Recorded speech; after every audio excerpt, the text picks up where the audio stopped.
Oh, you know what I love? Sports. Love sports. Sports. When It comes to Texas A&M. Where are you getting this information? Let me tell you. Welcome to TexAgs. It's here. It's time. There's always a buzz in the air when you hit this moment. He is a guy that has gotten better and better and better. He's just got that dog in him. We will develop men, we will graduate players, and we will win championships on the field. I think of him as this hawk. Before long, he's going to be swooping in on those quarterbacks. And they embody what the school is about. It's about getting into hard situations and getting ourselves out. It's about working hard. It's about doing amazing things. And this is a real program. It's not fake. This is a real place. And if you want to be really good at football, this is a really good place to be. You know, if I'm betting on anybody, it's the Aggies. I'm trying to remember, because it was a few days ago now that we had a Monday off because of the storm or the freeze. Did you use clemency in your? Yes. I think you did, right? I did. Yeah, that was well played. Oh, thank you. Actually, it's funny. When you're writing an article like I was, that was not part of my lead at all. And I was down into the store, and it hit me. I wrote it, and I sent it in, and then I called Richard and said, I think I got a better idea. And he said, yeah, rewrite it. So I did, and there we go. Yeah, clemency. How about Zach Clemens, man? Man, that was crazy. I liked him since he got here. I felt like I didn't expect this. Like, no, I don't think anybody thinks about 7 3-pointers. 7 of 8. Freaking ridiculous. But, I was like, oh, he's going to have a game where because he looks the part when he's out there, right? Yeah. But he had it that day. And, Obi, we've been talking about for a while, by the way, A&M destroys South Carolina, that there's going to be that day where everything's going to kind of fall in line, right? Where they're going to hit all their threes. They're going to hit their free throws. Their defense is going to force turnovers, and they're going to blow out a team. And that might be the game that we're talking about. Yeah, right? You know what? I don't think that was it. You know why? Think so? You know why? Because they started off poorly? Because that and Dominguez wasn't hitting them really. I mean, he finished with 3. I think it was like 3 of 10. Yeah. And Dominguez is... It's our fault. We keep picking him. Yeah, I mean, there's going to be ebbs and flows, right? What this does, though, is perhaps in their next game, they don't play again until Saturday against Georgia. Who just lost and plays Tennessee in a rivalry game next. I think that's on Wednesday night. Mm-hmm. But maybe they have to adjust their defense a little bit, and maybe they're not preoccupied with Ruben Dominguez. And maybe then Ruben gets some better looks. Let's hope. But that game. Okay. By the way, what is the math? I don't remember. Was it 27 of 28 the other game? If the free throw 23 line, or 24. I think 23 or 24, and then what? Like 9 of 10? 9 of 10? Is that good math? They've hit. And that's after we complained about it for a little bit. I think that's about 95% over 2 games. They've missed 2 free throws. I'll take it. Oh, yeah. I'm not going to complain. And here's the deal. They're shooting free. That shows you what they're like. And, it was missed free throws that cost them the game against Tennessee. And then remember, they had a 4-point lead and the ball with about 36 seconds to go in their loss to SMU. Make some free throws late and take care of the ball for 36 seconds. And these guys are 18-2. They've won 14 out of 16 games. Yeah. 9 out of their last 10. And you're right. You make a couple free throws. It's really uncanny what we're watching because it shouldn't be. It makes no sense. It doesn't. It makes sense to Bucky and the guys, right? This team has physical limitations. I bet you if Bucky McMillan had to take whatever they call true serum, yeah. There's a fancy word for it. He's like, okay, I wasn't expecting this. Mm-hmm. I mean, let's talk about it. First of all, he's the second choice for coach. Mm-hmm. They went after Chris Beard, didn't get him, and that made sense. And then you get a guy from Samford. Yeah, he's done a great job. But it's Samford. It's not even Samford and Son. It's just Samford. God, I love Fred and Lamont. So you bring in this guy, and who's 10 years ago was a junior varsity high school coach. So you bring selling popcorn. Bring in this guy and say, oh, by the way, you have no players. And he says, all right, okay, I got one guy. I'm sorry, was that kid that stayed Was he a scholarship player? I don't believe think he so. was. Christopher German. So you don't have a scholarship player, but you give him a scholarship so I can say, yeah, I have a player. And then the transfer portal has already been open, and the quote top guys have already been gone. Yeah. So now he has to go out and he makes a big steal in Mackenzie Mbago, right? And so then you just piece together. You had a big guy, a high-profile guy, Duke Miles. Yep. And and then he says, "No, I'm not." And then he leaves and goes. Yeah. So all these things are working against you, and then you go in, and you start play. You go up to Oklahoma State and just get massacred. Yep. And say, "Okay, look." And I'd said, if they go 17-16, have a parade for the guy. Right. And then they lose Mbago. You're like, oh. There's nothing about this that makes sense. So what do? They go out and just beat people and not just win in many cases, like against South Carolina.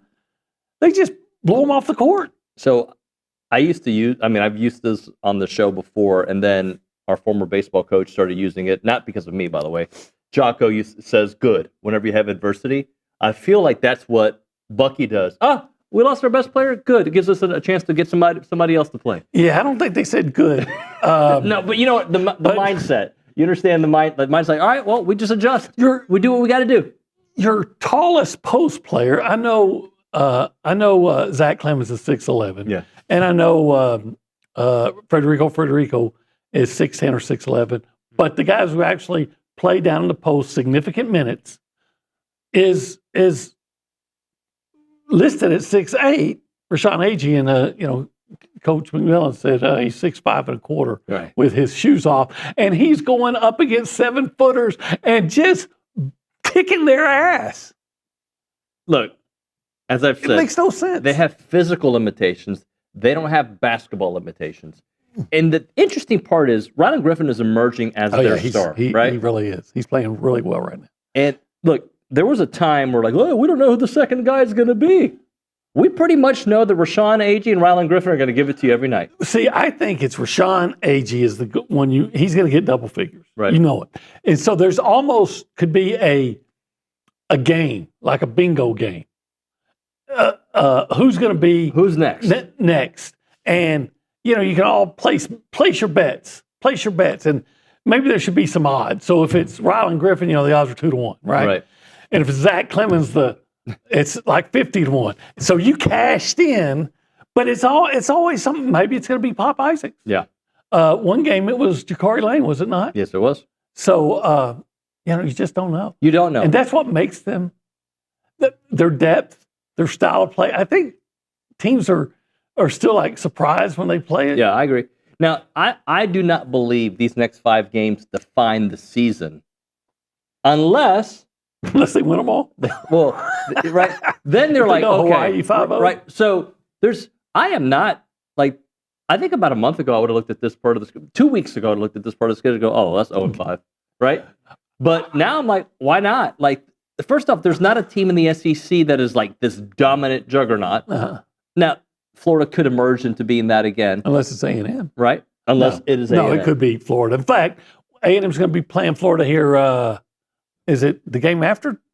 No, they got 3. Okay. They got Georgia, Alabama, and then Florida. Yeah. And see, Alabama's important G League guys in to try to I was rooting so much against them. Me too. I do anyway, but especially I had another reason. But I just don't see them beating Florida. I don't know. I mean, Florida's so big. They are. And somebody's going to use that size advantage. But I wouldn't just say, no, that this team can't. Do not dismiss this team. Yeah, don't. And by the way, you cannot simulate what they do in practice. You can't. Just like A&M can't simulate what it feels like to have 3 7-footers out there on the floor. Mm. You cannot simulate that level of defensive tenacity, that will. You just can't. You can try, but you can't. And see, that's why I love Saturday. They're playing Georgia. Georgia's playing that. Look, I haven't lived in Tennessee and over there. I figured out, Tennessee and Georgia is kind of a big deal. Mm-hmm. So Georgia has to really focus on Tennessee. Plus, they just lost. So they've got to put all their focus on Tennessee, which they probably would do anyway. but it's a Wednesday game. So that means you have even less time to prepare for A&M, Right. for what you're going to face against A&M. So they're going to play a night game on Wednesday, and then they're going to have less than 2 days, because it's less than 2 full days, because you got to sleep to get ready for what you're going to face Some of with us A&M. got to sleep. Some of us sleep in the car while it's rolling. I don't think we got. Never again. I don't think we had a chance to discuss it, Bucky, and you having that conversation. That's great. Can we tell the audience? Yeah, I don't care. So, I think Obi said it on the show that he had a little bit of an issue driving the other day. All right, and then Bucky tells a story, having no clue about what had happened with what I had my incredible faux pas. Right, and what was Bucky saying? So he starts talking about being people soft, and you don't want to be soft and use fatigue as an excuse for being, for not playing well. And he says, that's soft. That's like saying, if you fall asleep while you're driving, that you're soft. It's like, I'm like, yeah, Buck, I got to push back on you a little bit on that one. And then he's like trying to make me sound, oh, so were you out drinking all night and you're just coming home? No, it would have given me a lot more street cred if I had it was just, just getting up too early and being too tired. We're going to talk a lot more basketball throughout the hour. It's the Go Hour, presented by the Warehouse at CC Creations. We call this show TexAgs Live. TexAgs Live. Presented by the great David Gardner and David Gardner's Jewelers. Yeah, the great. Yeah. We are in the Rollo Insurance Studio. Jason, Jackson, Keith, and Morgan and the boys. But typically we start off the show in this very comfortable area that we call the Holistic Planning Cool Zone. Because it's really cool to make money. We're going to get into the cool in a moment. But if you want to be a part of the conversation, you can do it multiple ways. One way is to call us on the Buppy's Catering and Bartending hotline, 979-693-1150. Yeah. You can also text the Catalyst Pure Performance Energy or text line, 979 693 1150. Zach Clemens was a catalyst. He was a catalyst. And by the way, you know what this hour is? The Go Hour? The Go Hour. Presented by? The Warehouse at CC Creations. That's correct. I think we got them all in. We did. We better. We appreciate them all. we get checked if not. Can I tell a quick story? Yeah, please do. So I was almost late to work today. With, the kids' school is pushed back a couple hours. I don't know if you saw that. The College Station ISD is pushed back a little bit. Okay, that's fine.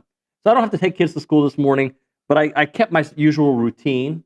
I usually leave my house by 7:14. Okay, 7:15. Okay. Yeah, 7:14, 7:15. Because the kid is always running late, so we don't sometimes get in the car until 7:20, drop off, yada, yada. I didn't have to do that today, okay? Uh-huh. So I go out to the car, and my window's frozen, right, where you can't see. Well, the interesting part was yesterday it wasn't. So I just wasn't, yesterday I went out early, and I turned on the cars, and it was, it's fine. So today I was like, I don't have to worry about it. It took a good 16 minutes, and that's with me using whatever I had, and so I was a little worried I was going to be here late, but I made it. Yeah, of course you did. I think the most surprising part of that whole story was that your kids sometimes are running late, because I picture David with a bullwhip come on, you guys, come on. Let's go. Let's go. Come on, you're running late. Not ever allowing such a thing as tardiness to even when you have go on in the household of 4 teenagers in the house. Yeah. Annalise is the most like me, my middle child. In basic training, they have probably 50 to 100 guys all under one barracks, and there's a drill sergeant that makes sure everybody's up. I picture around 6 o'clock, if not earlier, Nuño go walk into to his kids each room with a bugle, start playing reveille, make sure they get up. Hitting a trash can he's a Houston Astro a few years ago about to go to bat. Yeah, I remember that. Yeah. I do sometimes give them countdowns. All right, we got to leave in 6 minutes. I really do. I know. We got to leave in 3 minutes. Dad, it's 7:11. Yes, we got to leave in 3 minutes. And then to say, 7:14. Who says 7:14? Everybody says 7:15. 7:14. There's a reason. Of course there is. Only David. Of course there is. Here's the reason. There's always going to be I left my backpack. So it builds in an extra minute. That's how I operate. And can we all use an extra minute? No, I could. Yeah. Let's go around the room and say hi to the people left to right. Nick Savage, could you use an extra minute on the show? No, it's all right. But, Okay. you know, have you ever heard of remote start, David? Do you have that on I have that on my I truck. have it. I just didn't think about it. Yeah, you got a remote start as soon as you wake up. That's what I do. Let it Like thaw at out. 3:30 or 4 o'clock in the morning? That's It a was long time. actually 2:30 a.m. today. Oh, just kidding. You got up at 2:30. Yeah, Okay. 2:30. I'm surprised No, he doesn't just fall kidding. asleep driving.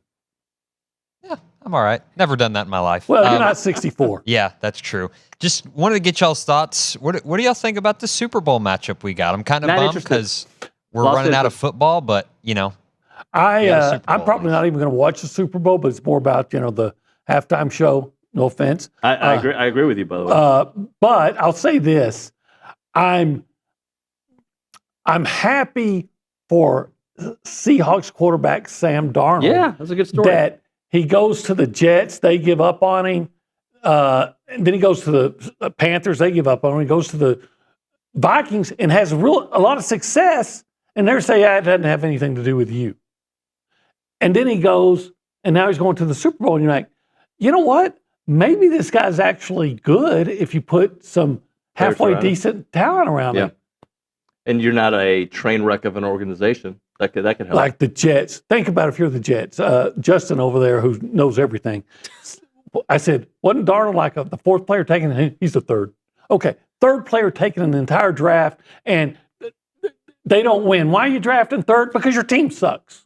So they don't win. So of course it must be the quarterback's fault. So they get rid of him and draft the quarterback from BYU who can't play. Yeah. Meanwhile, they don't get better around the quarterback. It's like you said, it's a terrible organization. Don't I remember fans going crazy? And Justin, you can remind us this when they traded Geno Smith. People were like, "What are you doing?" Yeah, some media types too. Yeah. Like media knows everything. I mean, some of us do. I think sports media is more ignorant now than it has ever been in the history of sports media. I agree. Let's go to the angry elephant. Speaking news of ignorance, and social I'm center. joking. I am joking. I just said you know everything.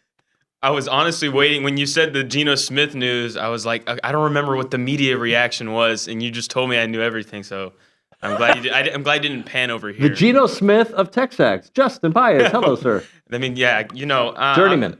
I honestly this morning I had a similar story to you, David, where I came out to my car and I was like, okay, everything's iced up, and I'm like trying to get it all, throwing water on it and whatnot. Oh, don't do that. Oh yeah, I totally did that. That could crack your windshield. Oh, see, well, thankfully that didn't happen. But I did like slightly open my door, and I forgot to fully close it. So when I threw water onto the window, You got in? it got all in the car. Oh, this is the worst morning, to be honest with you. I turned my truck on around 6:15, and I got out at 6:45. Clear windshields, nice and toasty inside. There we go. Yeah. That's nice. Hey, but you know what? I'm a veteran. I'm aged. I'm grizzled. I understand the tricks of the trade. So learn from me. What do you have for Just us? stay awake at Today is a really special day for current, or I guess you could sort of say former Texas A&M football players, because today is the Shrine Bowl. Oh, yeah. The 101st Shrine Bowl in Frisco, Texas at 6 p.m. tonight. You got Tariq Chappelle, you got Tyler Onyedim, Armaje Reed-Adams, Albert Regis, Torian York, all playing today. Some playing for the West, some playing for the East, but definitely a big day to raise some draft stock. We also have Haynes King, Noah Thomas, also in the game tonight. How do you have five guys from the same team, and some of them on the East, some of them on the West? There's if you live in West College Station, you play for the West. If you live in East College Station, Right. you play for the East. I don't know. Sounds like bad planning on the part of the I agree. Shrine Bowl. Let's get one more in there. Well, I'm actually going to continue it a little bit, because the five of those names that I mentioned that are the Aggies, they all met with all have a similar team that they met with so far throughout the Shrine Bowl weekend, is the Dallas Cowboys. Who'll draft none of them? You don't think, what do you think about the fits there of who, they need a linebacker, Torian, I don't know, but. I think of all those guys, if I was drafted for the Cowboys, if I was going to take one of them, the first one that I would think I would look at is Onyedim, You think so? because they can't stop the run.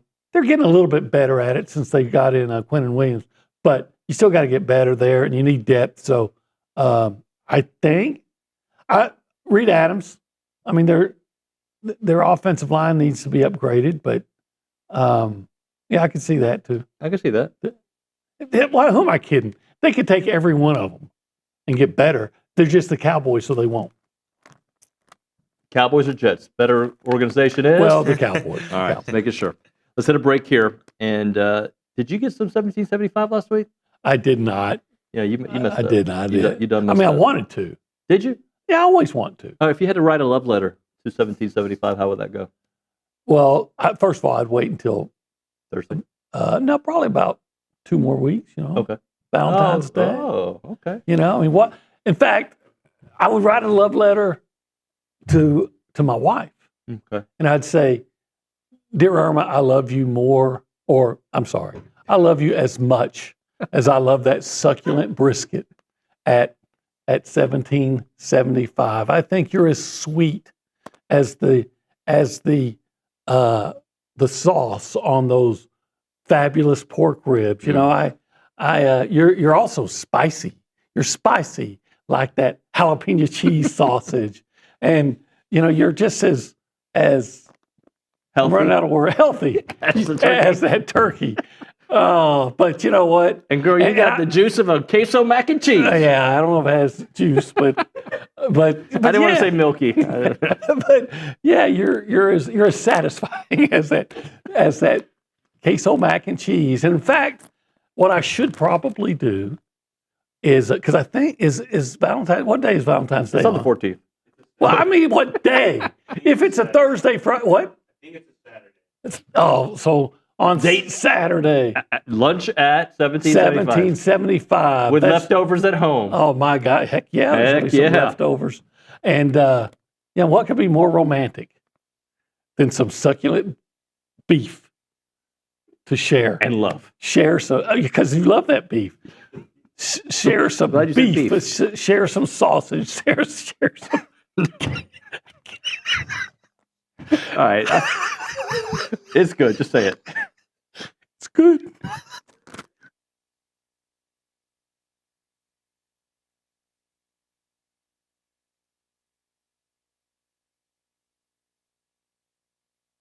Hey guys, David Nuño here to talk about our new partners with EventPipe. They are a leader in hotel booking technology, and now they're giving you a chance to support Aggie student athletes every time that you travel. Thanks to their partnership with United and EventPipe, whether you're heading into a game, a business trip, or family vacation, every room that you book comes with cash back in the pockets of Aggie athletes. That's a wonderful deal. And with EventPipe, you'll get discounted hotel rates up to 20% lower than the major travel sites while enjoying a fast, easy booking process. They've even created Presto, EventPipe's quick launch booking solution. It lets organizations build branded hotel sites powered by live hotel inventory, making it simple to book the perfect stay. So next time you want to book a trip, do it the smart way with EventPipe and support Texas Aggies NIL through United. Visit their website, tau.eventpipe.com.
Pearl Jam. Yep. Welcome back. TexAgs Live, presented by David Gardner's Jewelers Rollo Insurance Studio. The Go Hour, presented by the Warehouse at CC Creations. Time for the Knockout Performer of the Week, brought to you by TKO Equipment. Rent, sell, lease, or rent to buy TKO Equipment, which is your trusted source for used heavy equipment. OB, I think this is going to be easy, but I'll let you have the first one. Well, we talked about him earlier. You go 7 of 8 from three-point line, that's a knockout performance. Yes, it is. And he was knocking them down. Talk about Zach Clemens, of course. 21 points, 7 of 8 from 3. And I just put this down there as an extra note. They owned a 43-9 advantage on the bench. Yeah, it's crazy. Of course, he was responsible for 21 of those. Yeah. And A&M typically, not always, but typically outscores the opponent's bench. But that's just insane. That is an insane number. The other name I put on there was Rylan Griffin. 16 points. Rylan Has Griffin's just been playing, very consistent. Just playing good basketball. In fact, he's playing his best basketball right now. Can I put Dabo Swinney on there? Yeah. Yeah. I know it's not okay to call out other coaches. No, I think it is. I love Dabo. And I know that some people don't like him. They think he's hokey. I don't know him well enough. There's certain coaches that maybe we've come around that put this persona in front of a microphone, right? And then you get to know who they really are. You're like, that's an act. I don't know if Dabo's an act or not, but a lot of what he stands on, and again, I'm talking about the man, like what I want my kid to play for him.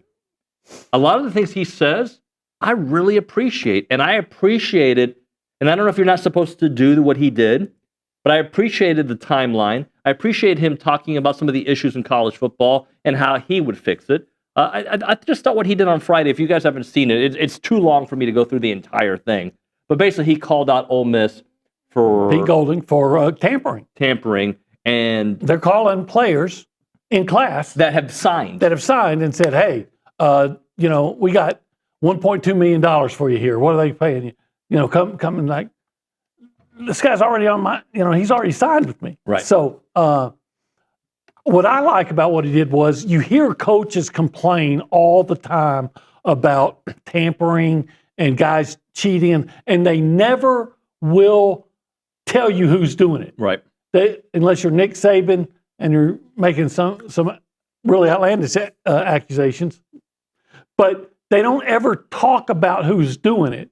They just say, because they still are always covering for each other. Mm-hmm. Well, this is one time somebody said, "Hey, Pete Golding, you are tampering." I don't know if there's a rule against it, but there should be. And what you're doing is unethical. I don't think you're, again, I don't know if there are You're not any supposed rules. to call people when they're not in the portal. And when you sign with somebody, aren't you off the portal? If he was going to class. He was in class when they were texting. So I actually applaud, like Dabo or not, applaud the guy for having the cojones to actually not just complain about it, but tell you, and here's the guy that's doing it. Yeah. And believe me, and we know this, Golding is not alone. No. He learned it somewhere. Yeah. And in fact, there's a whole lot more people out there in college coaching like Golding than there are like Dabo. I'm assuming Dabo's not doing the same thing since he's complaining about it. Right. And I've always thought that college football coaching is one of the most hypocritical professions because everybody's saying, well, this guy's cheating, but then you're doing the same thing. Yeah, but if I don't, then I lose. I lose to this guy. Yeah, but does it having some integrity mean something? And here's an interesting thing, too, because a couple of years ago, there was a lot of talk about Dabo not wanting to use the portal. Right. And letting in the profession passing him by. And he even talked about it like they had to use the portal this year. Football's changing. College sports are changing. But he stood on what his morals were, or what, I don't know if that's morals, what he thought should be. His beliefs on what college athletics should be. Thinking about, and he said this several times. I listened to, it was over an hour, but I listened to several parts of the press conference where he's like, I care about this guy when he's 30. Not the money he's making today. Are we teaching these kids how to invest? Are we teaching these kids how to be professionals? It's not about the money you make today. It's about how you become an adult. Well, there's a lot of truth to that. And I do wonder if like, there's a lot of kids going to be getting in trouble with the IRS.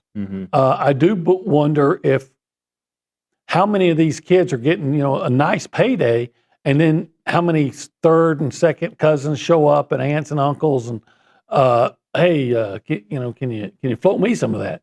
And I do wonder. I worry about some of the kids that are maybe making $1 million, and then they're buying a lot of bling and stuff like that, thinking, that million, that can go away. You understand, every time you buy a diamond, it's what you're paying is probably 3 times what it's worth. Right. And then you get to be 30 and you don't have any money, because we've seen that guys that make a lot more money in the NFL and in professional sports than these kids are making now end up broke by the time they're 40. Right. And they make, again, a lot more money than these kids are making. So you wish, but here's the deal. It's America. They're free to make the decisions they want to be. And if they make bad decisions, they're free to make them. Right. You wish that they would take, hey, I got $1 million. I'm going to take half of it and I'm going to invest it. If nothing else, I'm going to put it in a basic CD, and make some money off of it. So I, can always have some money coming in instead of just going out and spend. Yeah. Let's hit a break. Talk to Charean on the other side. Right now, if your organization or business is looking for an opportunity to engage with Aggies, then check out the Association of Former Students. They bring Aggies of all ages together during their marquee events held throughout the year. We're talking about the Aggie Rain Day, All Aggie Hullabaloo, the gathering. They welcome tens of thousands of guests, and there are many events to offer this to all of your partners. They have both digital and in-person options to promote your brand, and this also includes title sponsorship, naming, on-site presence, activation, and recognition in social media posts, and much, much more. There's also advertising opportunities in both the Texas Aggie Magazine and the Aggie News newsletter, which are seen by over 230,000 people. So if your business is ready to engage with Aggies, choose a partner with the organization that's been supporting the Aggie Network for the last 140 years. For more information on options available through the association, please email sponsorships@aggienetwork.com. It is the Association of Former Students.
We are back here on TexAgs Live. We're presented by David Gardner's Jewelers. We are in the Rollo Insurance Studio hanging out at the Holistic Planning Cool Zone.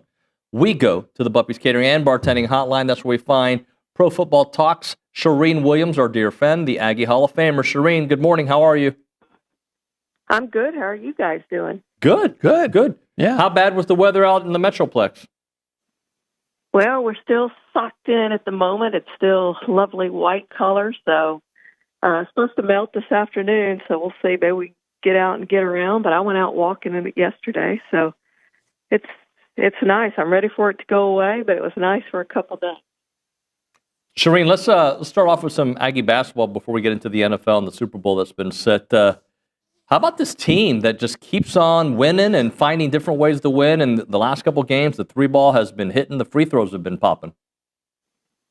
Boy, it's exciting. They're just so fun to watch, exciting brand of basketball to watch. And, I can't say enough about what Bucky's done. No matter how they finish up, the hard part of the schedule's coming. As we all know, the next 5 games are going to be tough. But, the way they play, I truly believe they'll have a chance to beat anybody. They're not going to win the next 5 probably. I'll be surprised if they do, but I'm surprised with where they are now. So I certainly give them a chance in every single game to go out there and win. It's just a hard brand of basketball to prepare for. I got to write a story on Bucky when he was hired for 12th Man Magazine, and I talked to all his mentors and was asking about what is Bucky ball. And now we've gotten to see it like firsthand, and you know what it is. And it is chaos, but it's organized chaos, as everyone told me. And I get it now. I get exactly what it is. But it's just tough for other teams to prepare for. So it's just fun to watch and a hard brand for other teams to prepare for, which gives you a chance. What I think so interesting about it, what I think why they're so successful is all the guys on the team were new to it too. And I think now they're just now getting it, what it's supposed to be. Charean, how much do you believe that this team is really good, or are you still like, okay, they've exceeded my expectations, but I'm still not completely sold? Where are you at? Probably they've exceeded my expectations. I'm still not completely sold. But again, I think it's a brand of basketball that can beat any team just because it is so hard to prepare for. But you have to shoot well. And they're going to have games when they don't shoot as well as they've been shooting, I think, especially from three-point range, which is, a big part of what they do. And when you have one of those games, you're going to lose that game. But I do think that, I'm obviously not as versed in basketball as I am in football, but I do think just because of the way they play and how hard it is to prepare for, that they have a chance to win every single game. I think they can pull off some upsets. And, it also can be a thing where you can lose to a team that's not very good, too, if you don't shoot very well. So they're playing great right now. I hope they keep it going. And you're right. I saw them early in the season at home on a Friday night before a Saturday football game, and they had a big lead. They blew the lead in the second half, and I was just like, oh, my gosh. And they wouldn't do that now. It's a different team, and they've learned to play together and learned how to play, and they've just gotten better and better. I think that's the best thing about it is just how well they're playing together now, and I assume that they can get even better the more that it's like anything. Like football, we talk about reps all the time. You need reps. They're getting these reps right now that, you figure by the end of the season they're going to be even better. Talking to Charean Williams here on TexAgs Live. Charean, the Super Bowl is set. What do you think about the matchup, New England and Seattle? Yeah, I leave Sunday. It'll be my 31st Super Bowl. I have to say, I'm not real excited about this one. I'm leaning toward a blowout by Seattle. I think Seattle's the better team by a mile and a half. I think the NFC's better conference by a mile and a half. I don't think it's going to be a real great game. But I hope it is. And we all want to have a competitive Super Bowl, but I just don't feel like it's going to be. I just feel like Seattle's going to win it and going to win it big. But I even with a couple of good storylines, I just can't get excited by this one. Maybe it's just that we've seen these teams recently, and you're just ready for some new blood in there. And we do have some new quarterbacks and some new coaches, and kudos to them. I think this should give hope to any team out there struggling that hasn't won a Super Bowl ever or in a long time. Texas Cowboys, talking to you, that you can turn it around and you can win right away. And I think it should give hope to teams like the Raiders that are looking for a new head coach and a new quarterback, that you can win right away. And I think these teams have shown that. Hey, you know what? Anybody can have an off 3 decades. Charean,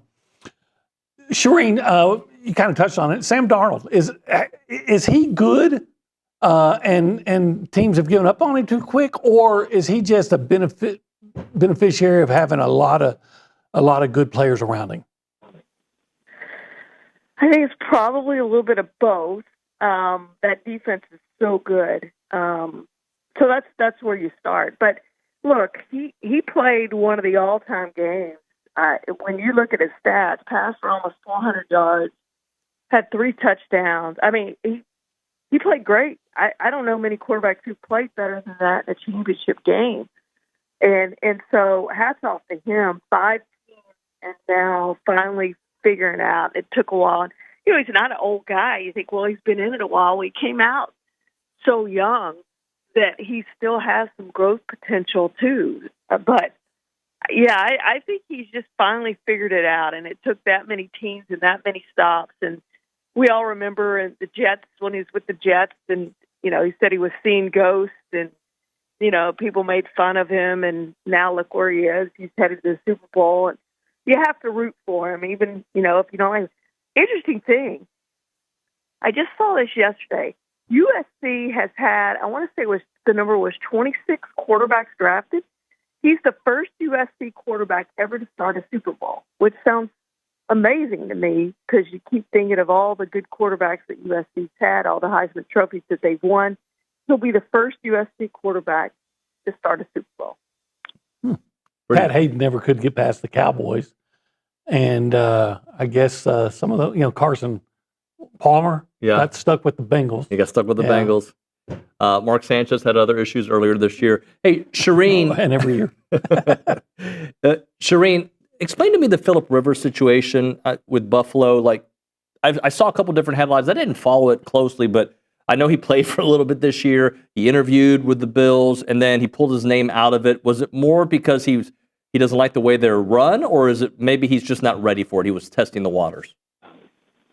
Yeah, I think it was more that he was testing the waters. No, he's not getting the gig. I think he will be a good head coach eventually. It's just like Jason Witten. I've talked to Jason Witten a few times lately as we were preparing for his Hall of Fame candidacy, and he took the Oklahoma job, and he said there's just more jobs at college football than there are in pro football, and he wanted to take that next step and start preparing to become a head coach. And with Phillip Rivers, it may be the same thing. He's going to have to probably be a quarterback's coach somewhere before he gets to be an offensive coordinator, before he gets to be a head coach. There aren't many that just step right into it and are hired right away without some coordinator experience. It has happened, but it doesn't happen much. So I think, he's probably going to have to get some other experience before he gets a head coaching job. But I think eventually he will be a head coach in the NFL. And I think Jason Witten probably will be a head coach in the NFL, might be the Cowboys' next head coach. Yeah, that'd be fine with me if they did it right now. Right. But I'd be better if they let him, pick the draft choices and whatnot. The Patriots, okay, we're talking about the Seahawks a lot, but the Patriots, a defense. I mean, they were terrible just like 2 or 3 years ago, right? Yeah. And now they're already back at the Super Bowl. Explain that.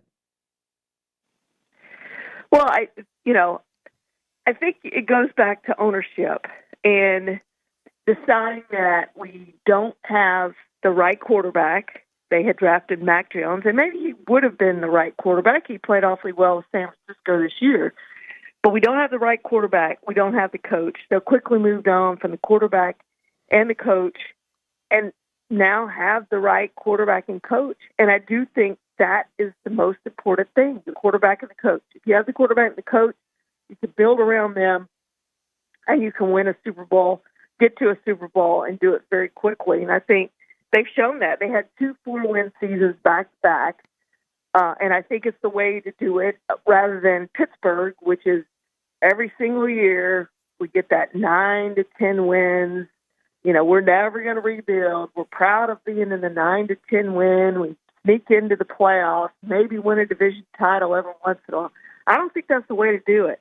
I think you need to have a really bad season, have a high draft pick, draft the right quarterback, which the Patriots did in Drake May, and come out on the other end. And they've done that. They've done it very quickly after a couple just abysmal seasons. Now they're back in the Super Bowl and have a very bright future. But it's got to be the right coach. It's got to be the right quarterback. I think it's like that in college football. You got to have the right coach. You got to have the right quarterback. If you do that, you have a chance to win, and that should give you hope. But it should give every team hope that if they, Raiders are probably going to draft Fernando Mendoza. If they get the right coach to go with him, they should be able to turn that thing around in a hurry, especially with Brock Bowers and Ashton Jenney and Max Crosby and some of the guys they have on that roster already. Well, if anybody's going to fit in Las Vegas, it's Fernando Mendoza. Charean, we got to hit a break. Thank you very much. Thank you, guys. Have a great day. See ya. The great Charean Williams here on TexAgs. Fernando Mendoza at the tables, throwing down He'd be very polite with thousands of dollars. Hey, the family-owned agencies dialed in the TexAgs. Rollo Insurance Group is doing amazing work helping small agencies keep up during this slow-motion corporate takeover of that industry. Tech markets, education, and succession planning are big challenges, but if you go to rolloinsurance.com/TexAgs, you can listen to Keith and Jackson's commentary right here in this studio not long ago.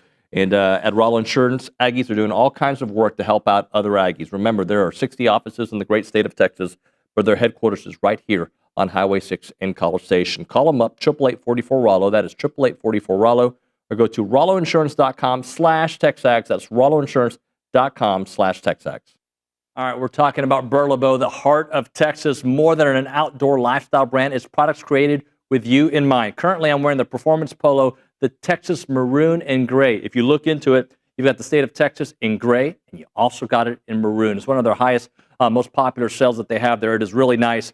Comfort and versatility. You can wear it in any situation. Quick drying, fits the size.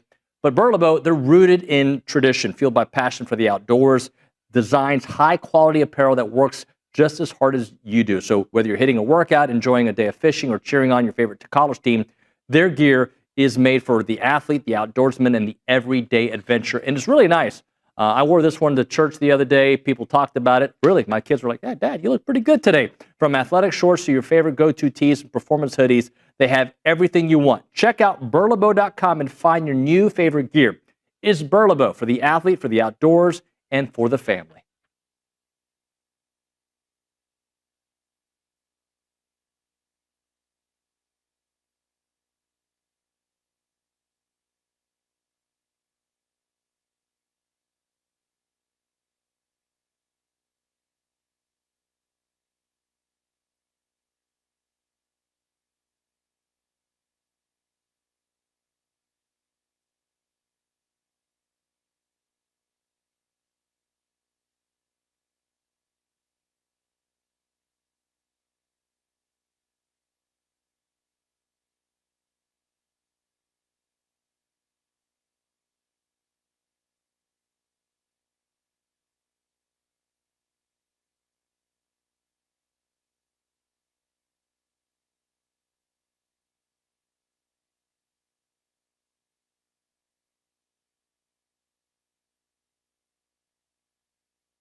And we are back. It is TexAgs Live. We are presented by David Gardner's Jewelers. We are in the Rollo Insurance. This is Rollo Insurance Studio. This is the Go Hour presented by the Warehouse at CC Creations. Obi, one of the things that Charean mentioned and about the Steelers, living in that 9 to 10 win world and not being willing to go to being a 4-win team to escalate your rebuild process, and a lot of teams have done it to great success. I, as a fan, would appreciate the Steelers' way of doing things more than giving up on a season. Yeah, I don't think you ever go into a season thinking, okay, we need to win 4 games this year. That said, I understand, right? A lot of times you have to have a really bad season to get the high picks, but then you got to make the right picks. We talked about Sam Darnold being the 3rd round pick of a third player taken by the Jets. Didn't work out. I remember being a Cowboys fan when they went like 1-15, and then they drafted Aikman. In a way, and I'm going to use that worked out. Aggie basketball team as an example. It would have been very easy for this to be a white flag season, and then we'd be robbed of what the beauty is this year that we're watching. And I know the NFL's different and the NBA is different. My point is, as a fan, you don't want that ever. You don't. And this season with Bucky has been amazing, and I do wonder what A&M's going to have to do to keep him around, because you don't think there's going to be everybody who needs a coach coming after Bucky McMillan now? Yeah, but he called yesterday. He called this a sleeping giant, right? And on his on the basketball hour. Well, then he's a rooster waking them up. Yes, he is. Obi, thank you, buddy. When we come back here on TexAgs Live, we're just going to chit chat, have a conversation. Just me, you, and maybe Obi will stick around for a few minutes. We'll stick around if you want me to. Let's do one more. All right. It's TexAgs Live.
We're back here on TexAgs Live. We are presented by David Gardner's Jewelers Rollo Insurance Studio. Go Hour extended for a segment.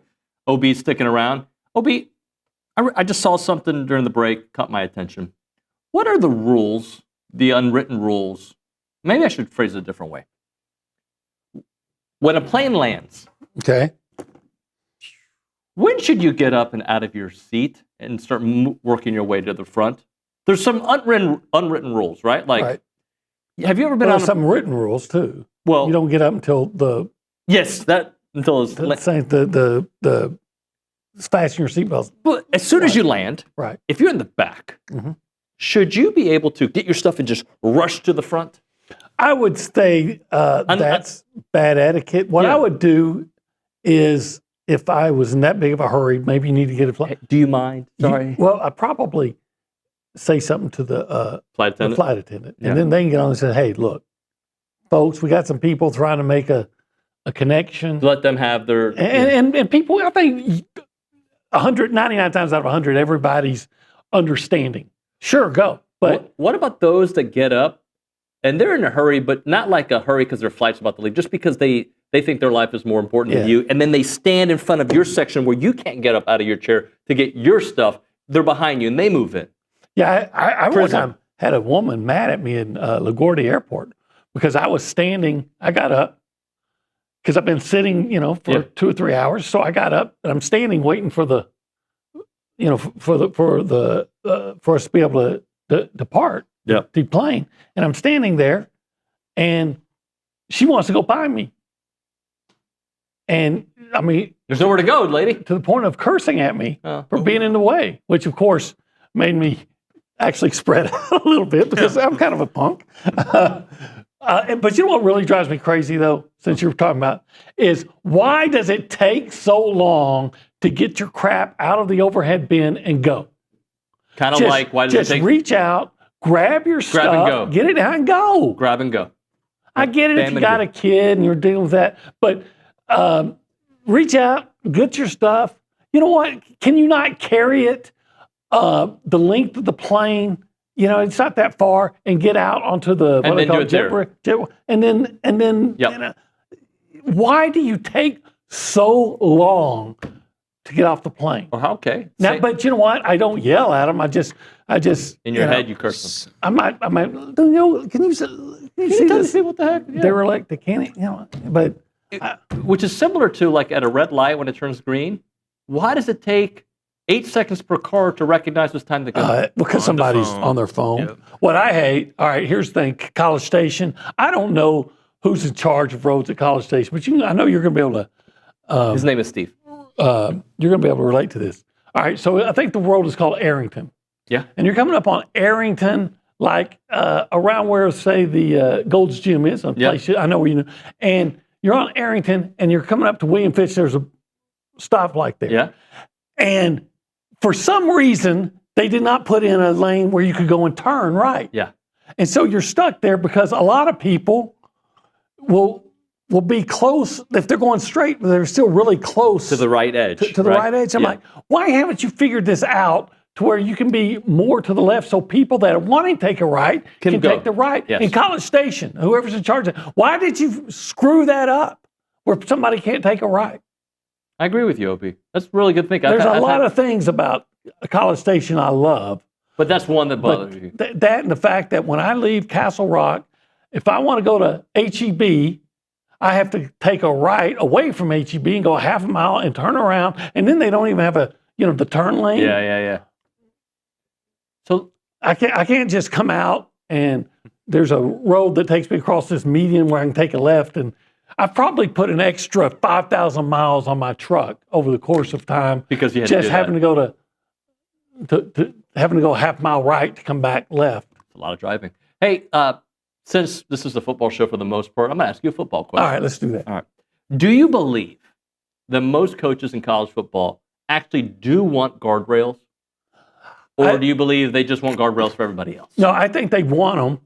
Doesn't mean they'll follow them. Uh-huh. I mean, I would like to think if they put in some actual rules that the majority will follow them. But then you go back and think, do we really think back in the day that the majority of teams weren't paying players under the table? No, of course they were. Of course. So why would it be any different? So why does it have to be so different? If college sports is becoming, or at least the NCAA for football, excuse me, Power 4 football, is looking more like a professional league. Uh-huh. Why can't they run it like a professional league and limit some of this extracurricular activity? Well, I think they can to a certain degree, but again, they painted themselves into this corner. They never put any rules in place, and then the NCAA really has no teeth. I mean, back in the day, with what's going on in Alabama, with the basketball players, say, hey, he's in the G League, but he's going to play because I think he should be able to. So I'm going to get a judge in Tuscaloosa who's, I think his wife has some kind of connection to the university. Yeah, I think. And so we're going to let this guy who's in the G League play. And the NCAA is like, they granted an injunction, nothing we can do. Right, because you have no steadfast rules. What you ought to be doing is, if you even try something like that, oh, hey, you know what? You're on probation. You can't be in the NCAA tournament this year for pulling that crap. And he's going to say, yeah, but they got players from Europe. Okay, at this point in time, the rules for whatever they are allow for that. But you can agree or disagree, but the rules allow it. But they've never allowed for you to have a player that's, signed with an NBA team.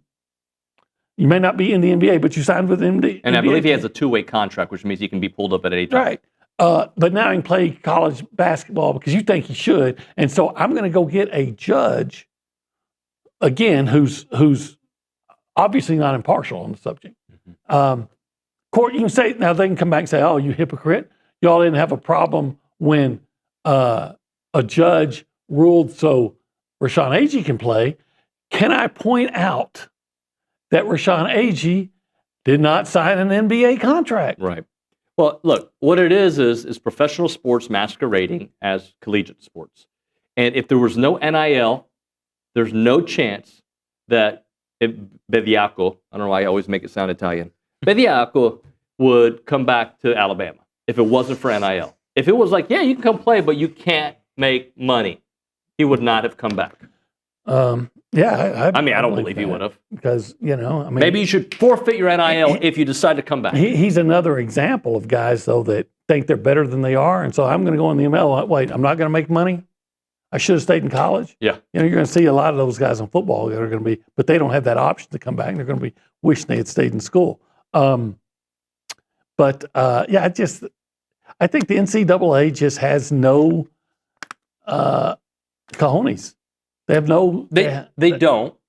But there's got to be some kind of resolution. If it's not the NCAA, can it be the fake NCAA? Something has to develop. Make it the OBAA, and I'll put in the Olin Buchanan Athletic Association. I'll put in the rules, and by God, I'll enforce them. You do something wrong, and I say, okay, well, you can't. I'm not going to take scholarships away from you. I'm going to take money away from you. Oh, well, you can't you can't share in your conference's revenue this year for football. And everybody's going to say, wait a minute. Do you think getting rid of conferences, like actually having one league, would get rid of some of this? And there's one guy who's in charge of it all. Well, you still have conferences. But yeah, I think they do need. As in the SEC, that has their own rules, their own regulations. Right. No, you need one entity. If it was the NCAA, okay, LBAA, it would be, all right, everybody's under this umbrella, and the rules come from the top, not from the conferences. The conferences follow the rules. They don't set their own, and that goes with officiating, everything. Right. But as it is out, everybody's always out for themselves, and I get it. So the game itself suffers because the SEC rightly is looking out for the SEC, and the Big Ten's looking out for the Big Ten, and so on and so forth. But you need to have a commissioner and a strong entity that's in charge of the whole thing that everybody's underneath. And I guess you had that at one time with the NCAA, even though people still cheated. Right. And the problem with then was the past is the NCAA would go easy on the teams that cheated, that made money for them, and they would, nail the teams that cheated, that couldn't make money for them. But we won't get that without somebody saying, look, I'm going to spearhead this project. This is how we're going to do. Because there isn't a leader. There's a leader of conferences. There's a person who's not thinking about the greater good of college. Like Nick Saban, we can like him or love him, and he probably would favor anything that helped Alabama, sure. But I feel like for the most part, when he speaks for the good of the game. You agree or disagree? I always thought Nick Saban spoke to the good of Nick Saban. Since he's retired, though? Well, not since he's retired, but when he's coach. Remember, we shouldn't be playing football this way. Right. Because I don't like to play football. Yeah. There's that, too. I think the guy that...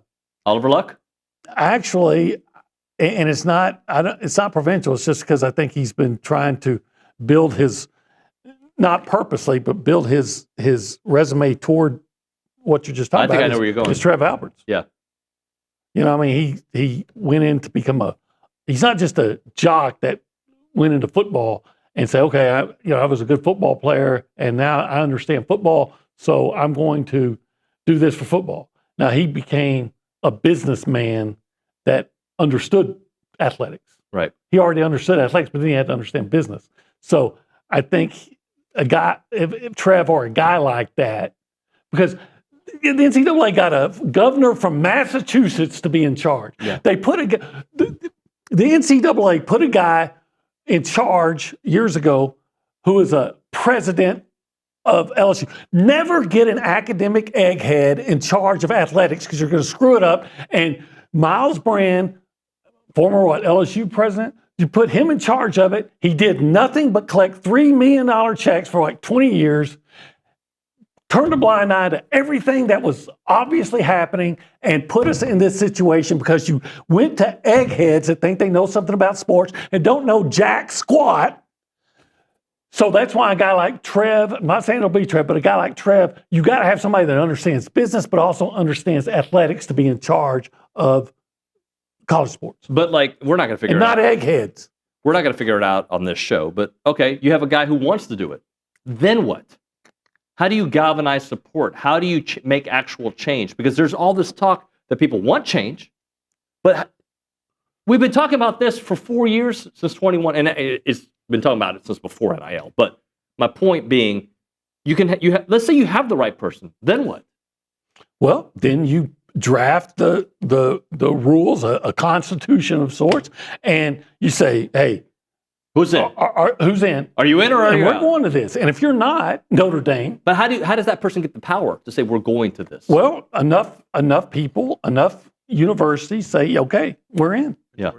And then you're like, okay, Notre Dame, you don't want to be a conference? Fine. We're not going to play you. Well, we may not win the NCAA national championship. We'll win the OBAA national championship. And then in time, the OB national championship will be bigger than the NCAA national championship. There was a time when the NIT was the most prestigious basketball tournament there is. Now it's a consolation prize that nobody really wants. Right.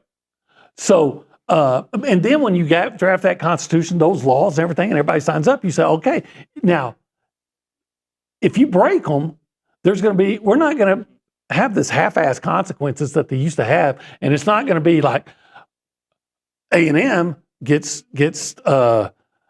some guys making some money in the summer for work they quote didn't do, and so you're going to lose X amount of scholarships, and you can't play in the you can't contend for a championship in a bowl game and be on TV. And Oklahoma, this happened, did the very same thing, even worse though, and they said, oh, we're going to dock you 2 scholarships. Right. And that happened. That was your NCAA. That happened. So you got to say, hey, whoever's in charge, the punishment is going to be distributed evenly, and it's going to have teeth, and it's not going to be scholarships, and it's not going to be saying you can't play for a championship, because then the guys that did everything right, it might only be 4 or 5 guys, or in Oklahoma's case or in A&M's case, 2 that got into some trouble, and yet the whole team suffered. No, you're going to do that. We're going to go at you at your pocketbook. We're going to say, maybe you can only get half of what. Maybe you're limited, instead of like $25 million for your NIL, you can only give out 12.5. Do you think this, not your exact idea, but this model will happen in the next 5 years? No, I don't, because I just don't. Again, everybody's out for themselves. Like, I seriously doubt Mike Elko is listening to this. And if he was, he's probably saying that Buchanan guy's a bigger idiot than I thought he was for all this, because I don't think any coaches would agree, any athletic directors. I know the college presidents aren't going to. How dare you say that we're eggheads and we don't know college sports, even though Gordon Gee got out there and said Wisconsin or Ohio State or Wisconsin doesn't. We don't want to have to play little teams of the poor, little sisters of the poor, and then TCU went and kicked their Wisconsin's butt all over the field in the Rose Bowl, right? Guys that just don't know sports and think they know more than they did. They're going to say, this guy's an idiot. He's a raving lunatic. He made a sausage joke today. Why would we take this guy seriously? Okay, fine. But the fact of the matter is, he doesn't know what he's talking about. You're right. I don't know. But here's what I know. I know that college athletics has gotten to a major problem. And it's a problem they created themselves. Before I let you go, what about those who say, like, why do we have to fix it? Our ratings are out the roof. Like, we're just dominating. Like, there's more interest than there's ever been. Why would we fix it? Fine. Then don't bitch about the problems then, because a lot of the complaints come from the universities and the coaches and everything themselves. Right. And I've heard today that Rutgers is saying that since they've been in the Big Ten, which was supposed to kind of save them, that they're operating since then. What has it been, about 10 years? I don't know. Yeah. But since then, they're operating at a $500 million deficit. Now, I'm sure there's a lot of creative bookkeeping involved in there, and there's a lot of waste and things like that. But, don't complain. Right. If you're not willing to make some changes, then don't complain. Obi, thank you, buddy. Appreciate you. All right, we'll hit a break. When we come back, Katy Lee to talk a little Aggie women's basketball. I know it's been a hot topic on the boards. We'll get to that. Logan Lee. That's right, Lee and Lee. We'll have Logan Lee right after that to talk some Aggie basketball. And then Billy Liucci for the 10 o'clock hour, since we didn't have a show yesterday. All right, let's talk about Heritage Films telling your story. Family stories are so important. That's kind of your identity. You know yourself. You know what your family's about, and that's how you pass it on to the next generation. But, like, what about a couple generations removed? How do you keep preserving that? Well, Heritage Films is a great idea, because when you have a documentary done about your family, it captures a moment in time. It captures a lifetime in time, right? And you are able to share that with the next generation and the generation after that. We did it with my father, and my family got to watch it all. And then my kids got to learn a little bit more about the stuff that I tried to tell them about his generation, but I couldn't really tell it the way he does.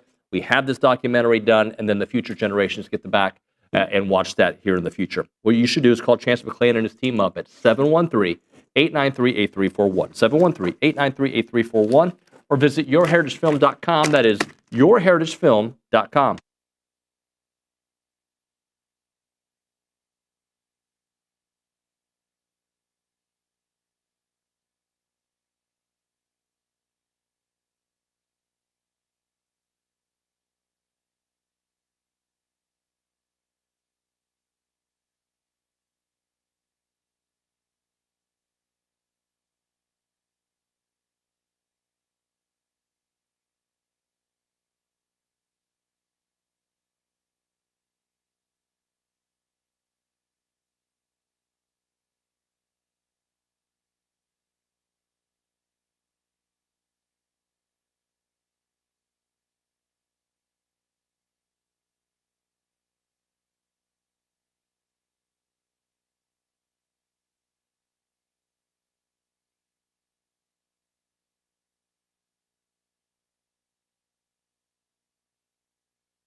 We're back here on TexAgs Live. We are presented by David Gardner's Jewelers Rollo Insurance Studio. After a brutal stretch, Aggie women's basketball trying to get on the right side of things. Katy Lee here, and she joins us all the time to chit-chat a little bit about the season. Hello. Hello. Hello.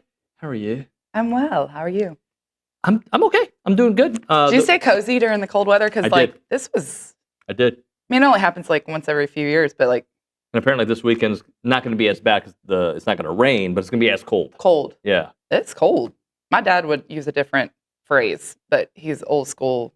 West So then Texas. not appropriate for Not radio. appropriate for Okay. radio. Understood. Yeah. So this stretch, we knew it was going to be tough. It's gone worse than I think we probably anticipated, at least I anticipated. Yeah. Just what have you been seeing from the team recently, and why has it been? I mean, they had a much better fourth quarter recently, but against Missouri. But just your thoughts on what you've seen.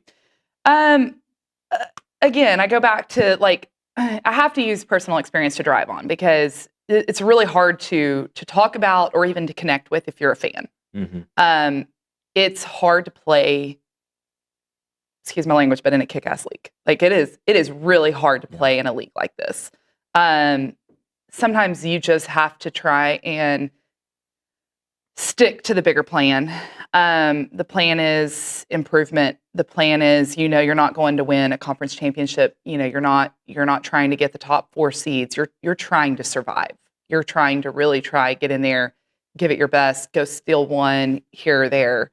And you hear that a lot in the post game. You hear these young ladies talking about, we've got to get back into the film room. We've got to continue building on those things that are going wrong. It's a tough stretch. And we knew it. Last time we talked, we said, okay, the next 5 games, 4 out of the 5 are going to be top 25, and 3 out of those 4 are top 15. So it's difficult. I can't say anything different than what everybody else has observed because you go get knocked by 40 3 different times. That's tough. Here's what I saw in this last game. Missouri, they had a 30-point fourth quarter. They're showing some grit. They're really showing some finish. They're starting to finish the game a little bit better. However, it's the way that they're finishing the first quarter that I think I'm the most concerned about. But again, first and third tend to be kind of the tipping points. Second quarter and fourth are getting better. So it's putting together a full game. Okay, so why? Okay, let's just talk about first quarter because I think third can be different. I mean, they're all different. You can't use one and apply it to all 4 quarters, That's right? But why do you think the first quarter has been difficult, and how do they fix that? Yeah, I mean, one, you're playing against in a lot of cases, some superior teams. Mm-hmm. They've got 5 kids on the floor that are able to put it all together at the same time. Whereas there's times where we have 2 or 3 putting it together at the same time, right? Nye can go up against anybody. Fats is one of those that she's getting much better. She's getting much better. The competition is making her better. And we're seeing that in her numbers. Nye is who she is. She's going to get she's going to continue to be on Nancy Lieberman's watch list, and she's pulling her weight plus maybe a few others. But she is that first quarter. What we're seeing is that big, strong start, and we're seeing those battles happen early. But then it's what happens in the after that first media timeout. It's that last 3 to 4 minutes of the first quarter where we're tending to see, a 10-2 run, a 12-1 run, a 15-3 run. And that's how they're finishing that first quarter. And that just takes all the air out of you. So that just makes it really difficult to compete. I mean, that's setting the tone for the rest of the next 3. Unfair question coming your way, all right? Oh, God. Here we go. Does maybe the success on the men's side make it a little bit more difficult on the women's side? Because the way I look at it is this is a reset for Joni. I know it's year 4. I recognize that, but it's a reset. And Bucky has a reset. His team seems to have figured it out in a unique situation themselves. Yep. Right? So does that maybe, because one is doing so well, does it maybe make it a little bit more difficult for the other? You're right. This is a really unfair question, especially when I'm so close to the team. No, I'm because I think that's how fans see it, right? Like, Bucky's able to do it right away, but there are unique situations. There are. Women's basketball and NIL don't coexist the same way men's basketball and NIL do, right? That's one. That's one part of it. The second part of it is sometimes you get a little, and I'm not going to say lucky because that's the wrong word, and so don't hear me say that. Sometimes you're fortunate in how combinations of players work together. They do. Yep. And momentum also can go both ways. Momentum losing, momentum winning. Right.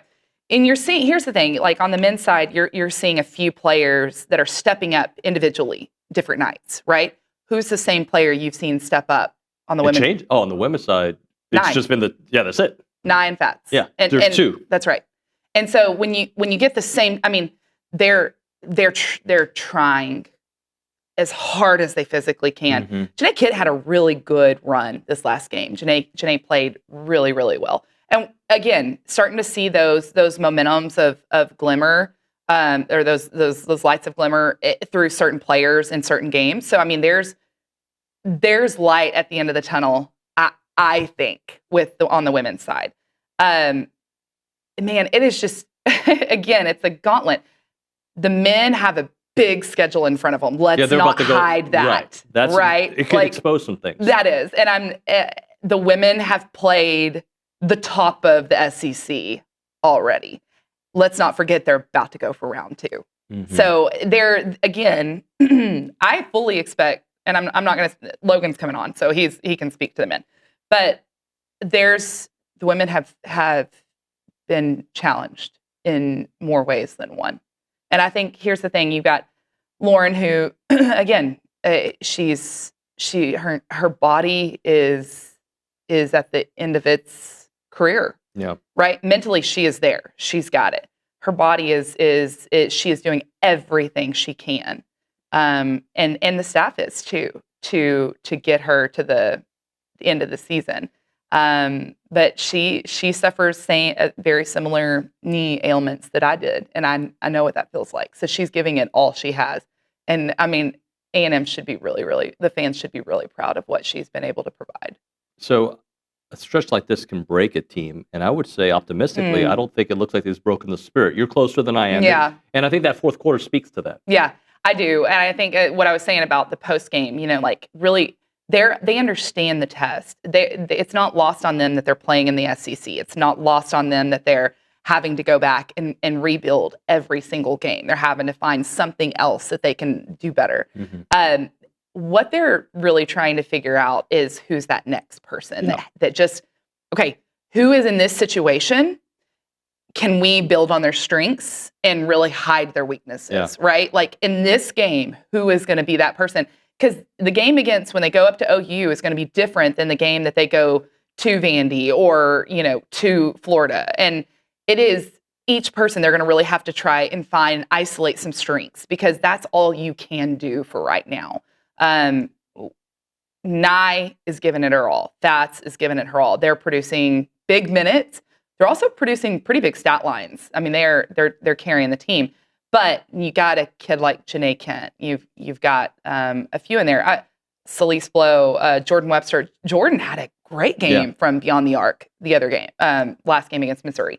You find those strengths, trying to isolate them. The second somebody plays as his own, who do you look at? You look at Jordan Webster, right? You try and find Lamai Hilton. You try to find them open looks beyond the arc. You just try to find those sweet spots that you can really isolate some of those strengths and build on them.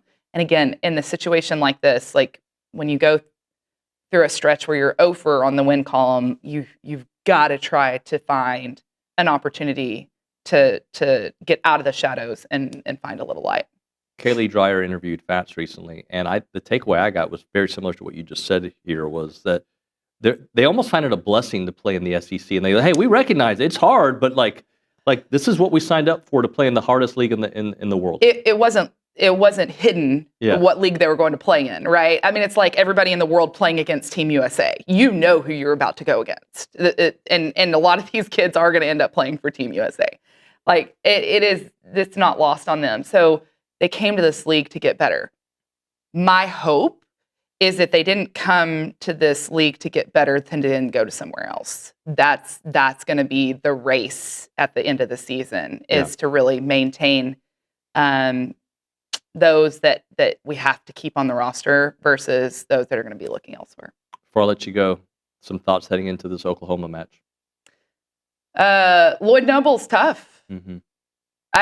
It's tough. It's a tough environment. It's, the fans are sitting. It's a big old bowl. You're sitting right on top of you. But I guarantee you, it's a shooter's gym. I've seen it. That was my career high. Yeah. It's one of my favorite gyms of all time. They can go in there and do some damage. However, bit by bit, they cannot look at the fourth quarter. They cannot look at and trying to win the game in the first quarter. Yeah. They have to chomp away I look at it as every media timeout, like every 3 to 4 minutes. Look at try to win as many of those as you can. As many as you can. Yeah. Yep. That's all you can do. Katie, thank you. Thanks. Appreciate Thanks for you. having me. When we come back, Logan Lee on the program to talk a little bit about the men's side of things. Right now, a moment for Caldwell Country Chevrolet. Highway 21 in Caldwell, online at caldwellcountrychevrolet.com. If you're looking for a selection that won't break the bank, check out Caldwell Country Chevrolet. They've got a great selection of vehicles at a great price point, and your trade-in value is second to none when you go there. And the customer service, you're going to love it because they have complimentary oil change for life as long as you own that vehicle from Caldwell Country Chevrolet. And also, they've got complimentary pickup and delivery for all of their service customers. It's not a far drive. We're talking about 15 minutes, the edge of Bryan to the beginnings of Caldwell. A short conversation away, but you'll see the difference when you step on the lot and do business with the great people at Caldwell Country Chevrolet. Highway 21 in Caldwell, online at caldwellcountrychevrolet.com.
All right, we're going to do a short segment before Logan Lee joins us here on TexAgs Live. We are presented by David Gardner's Jewelers. We are in the Rollo Insurance Studio. Let's do what's on TexAgs today. We go to the Angry Elephant News and Social Center. Justin, what's on TexAgs right now? I know it was quiet for a few days, so It was quiet. things are starting to pop up again. No, there's actually a lot on TexAgs today that you can go and check in on. Obviously, with the big win for men's basketball, you got Luke's 5 thoughts. You got Olin's post-game wrap to go see that. Your boy here, Justin, has the women's basketball post-game wrap, why there's some levels of optimism moving forward. Moving Goalpost is out. New episode? New episode. Billy and Amanda are discussing kind of an early look into the 2026 football schedule, talking a little bit about the portal and about the new college football playoff, the little edits that the committee's made. And then later today, or maybe tomorrow, OB is going to have a little bit about, positional breakdown. So that'll be good to watch. And then I know Joni Taylor's got a presser later today as well. Okay, great. We'll be on that. Our team will be there, Kay Nagley and the rest of them. Thank you very much, Justin. All right, we'll hit a break. We're giving Logan a little bit of time to get here to studio. He had to go to another meeting, but he'll be here momentarily. We'll chit-chat about the Aggie basketball season so far. Right now, though, I want you to imagine a workspace designed for how we work for the now. Collaborative, inspiring, and surrounded by real energy, and that is the Lumen at Lake Walk. The Lumen is Bryan College Station's only Class A+ office building with lake views, on-site dining, fitness, and conference amenities, all just steps from the Stella Hotel and everything Lake Walk has to offer. It's a place built for modern business and a place that helps attract talent, impress clients, and keep teams energized. And there's something for Aggies that are really going to appreciate. That is that the Lumen is an Aggie-owned project developed by William Cole Companies, the same group that brought you the Traditions Club, the Stella Hotel, and Lake Walk. If you are a business owner, entrepreneur, or looking for your next headquarters or family office, this is where innovation meets lifestyle. It is the Lumen. Check out leasing at the Lumen. Learn more at lakewalktx.com. That is lakewalktx.com. It's the Lumen.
Moment captured in time. TexAgs Live, presented by David Gardner's Jewelers, Rollo Insurance Studio.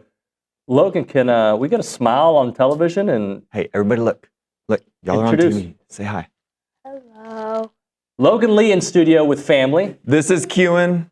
This is Harper. I don't know why they're here. They're supposed to be in school right now, but they're here and they wanted to say hi. Hi. So y'all get on. Get out of here. You guys are always welcome on the show. They can sit on the desk. They can play video games behind us. I don't mind. What's up, buddy? I don't know what that was, but I'm glad. That has to be a Katy Lee thing. No, it's a TexAgs family thing. You guys are always welcome with the family here. That's the way we roll. What's going on? I haven't been here in forever. You were here to start the season, and then there's been a lot of phoners and meetings and like helping out at schools, and we're happy to have you. And usually I have you on Thursday, but because of the freeze, we had to shake things up. So I'm happy to have you. Absolutely. Buddy, none of us saw this coming, right? Like, did you see this? I'm pretty sure I said they had a chance to go undefeated before the season started. Huh? I don't know if I was serious. Oh, okay. But I said they had a chance.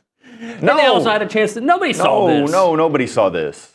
And it's interesting. I was talking to Katie earlier. Like, I don't know what's going to happen over the next 5 games. They go 3-2. They go 1-4. 1-4. Whatever. I don't know.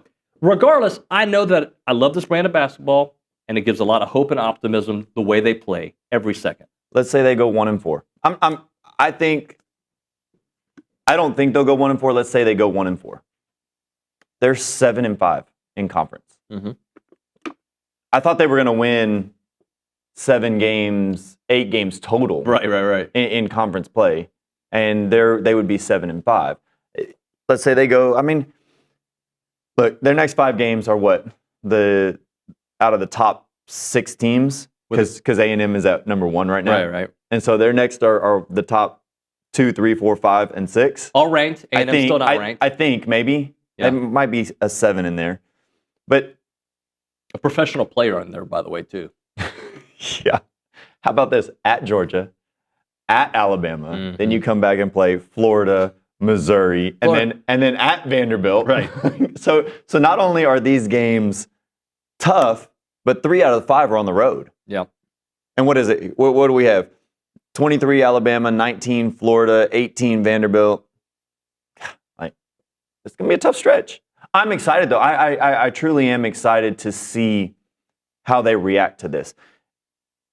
Katie talked about she builds on experience. She goes from experience. And what A&M, when I was here, we might as well have been the Southland Conference champions for non-conference schedule. I mean, we played the entire Southland Conference. And everybody was saying, yeah, they're all cupcakes. They're not Big 12 schools because we were Big 12 at that time, obviously. But it built our confidence. You learn how to be a team. We went into the Big 12 season thinking we were going to win, and we were going to win the championship. Right. I mean, we knew that it was going to be tough, but we felt like we had a chance because we had built our confidence. That's what this team has done right now. And not only have they done that, they've done that playing in conference. And confidence is key when it comes to a new team. Bucky's a new style of play. You know, we always say 14 new players. Well, it's really 15 new players. Chris didn't know Bucky's style. He didn't know any of the other guys. So it's 15 new guys, an entirely new coaching staff, and they're figuring it out. Obviously, you can see they're figuring it out. They're figuring it out. And I think Bucky's bravado, personality, I don't know, like he's like, whatever, let's go. Let's give me the ball and let's go play. I don't care who it's against, who's out there, who's not. We're going to play our brand of basketball and we're going to find a way to win. I was trying to tally up what has he done great, what has he done good, has he done anything bad. I don't know if he's done anything wrong to date in regards to just perception, in regards to coaching. I mean, he grabbed the players that he could grab out of the portal. He grabbed a great coaching staff. Look at all the way down to his social media presence. Yeah. He's funny, dude. I love what they're doing. Yeah. Even before the season, they have him on social media calling donors or prospective season ticket holders saying, hey, this is Bucky McMillan, head coach of the Texas A&M basketball team. We need you this year. Right. Those are real phone calls that he's making. And then you go to Auburn, you beat them by 1/10 of a second, and immediately on the plane. don't be late at 2:30. Don't be a millisecond late because you know what happens in a millisecond. I mean, just clever, funny. Just things like that. We play 94 feet of defense as soon as you step in the building. Yeah. And homage to the old ESPN commercials that everybody loved. Yeah. You know, that's I love it. Yeah, he's done a great job in all aspects. He's fun to watch. The team is winning. And here's the thing. You talk about the easy schedule. How about the fact that they are a couple free throws away from winning how many in a row? I know. Like they're literally, and now they're hitting free throws. I know. Look, when you can shoot 44% from the three-point line, 90% from the free throw line, and only turn the ball over 9 times, you're going to be in every single game you play. Now, are they going to make 12 threes in one half for every game? No. Is Zach Clemence going to make 7 of 8 every game? No. That's not going to happen. But the turnovers, you can control the turnovers, and they've done a really good job of controlling their turnovers. I feel like with their confidence level and the fact that they are understanding Bucky's system, the flow of the game, and where their teammates are going to be. You know, if you look at it, when they get steals in the backcourt, it's never I grab the ball and I hold it and look where everybody is. They get a steal and they're off. It's a pass. Yep. And then normally that first pass, if they're within 2 feet of the three-point line, it's going up. Talk about how hard. Okay, you played during the Kevin Durant era, right? Well, I guess it was only a couple games you played against him because he was so good to the NBA right away. But like to simulate a brand of basketball that your team doesn't play or doesn't have the I guess the horses to do it, because I don't know how teams can simulate what Bucky's doing. I mean, Georgia might be the one that kind of can. I mean, there's a couple that kind of can, but it's different, right? It's 100% different. You know, when you have your scout team, you tell those guys, hey, this is how they play. Go ahead and do this. But you're playing scout team guys versus starters on the other team. So even when they go out and play as fast as they can, it's not the same as what you're going up against. And you know, I've mentioned this a number of times, but it sticks in my head. Pearl, after the Auburn game, wanted to press more, but he couldn't because his guys were dead. Right. Like they just didn't have the legs. And that's I think that's my realization of how fast Bucky ball actually is. You know, when you have opponents saying, man, we wanted to do this, but we couldn't execute on it. We knew our guys couldn't go because they didn't have the energy to do it. That's where you know that's a different level. That's a different level of intensity. That's a different level of speed. One thing that I've noticed about Bucky, the way he runs his program, is find a way. There might be some physical limitations, but there's not mental limitations. No. They'll find a way. No, and that's it. I questioned, hey, I like Jakari Lane's skill set, but his size. Mm-hmm. You know, he's a smaller guard in the SEC. Is he going to be able to do it? Now I think he's the leader outside of Aggie. He's the motor that gets this team going. He has done a great job of distributing. He's done a great job of knocking down big threes, controlling the tempo of the game. He gets it going. And that's just one example. You know, Marcus Hill, he's on the shorter side. Yeah. But he attacks the basket so well. He is one of the most aggressive guys with the ball in his hands going to the rim. That's his skill set. That's what he does. And I think that's what Bucky has done a good job, and his staff has done a good job of, is putting the team with their strengths. You know, there are deficiencies, especially putting a roster together so late in such a hurry. There are some deficiencies. Yeah. But Bucky hasn't really let his team be alienated to find those deficiencies. They've played their style to play to their strengths. We've got about 90 seconds left here. What does this brand of basketball and the success that follows do for folks that maybe have their own thoughts? Like, hey, I don't like coming off the bench, or I don't really like playing out of position. I'm more of a this and that. But when you're winning, it's like, okay, I get it. It's working.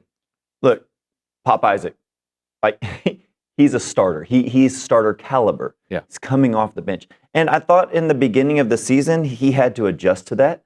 You know, sometimes he was up and down. You could tell, hey, he's not really into this game. Or the first time he came off the bench, I think he took he took 3 shots on the first 3 possessions that he touched. Yeah. Because he wanted to get it up. He's thinking, I got to get mine. Well, now he's great in the system.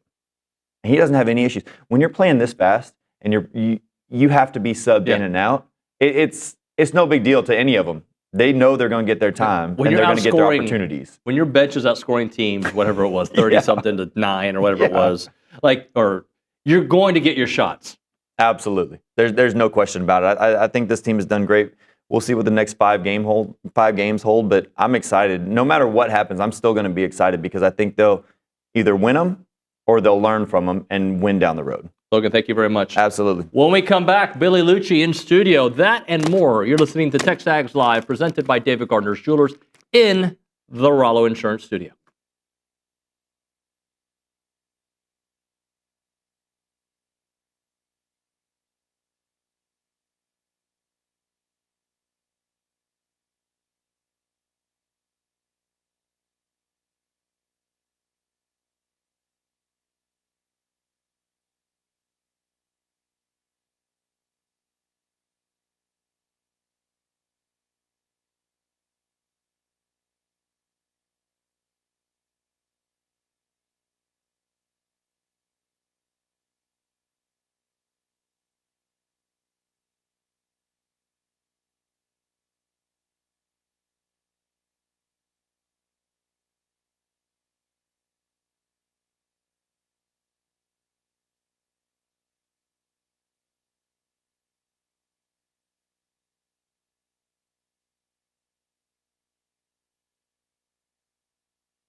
We are back here on TexAgs Live. We are presented by David Gardner's Jewelers in the Rollo Insurance Studio. Hour number 3 of the program.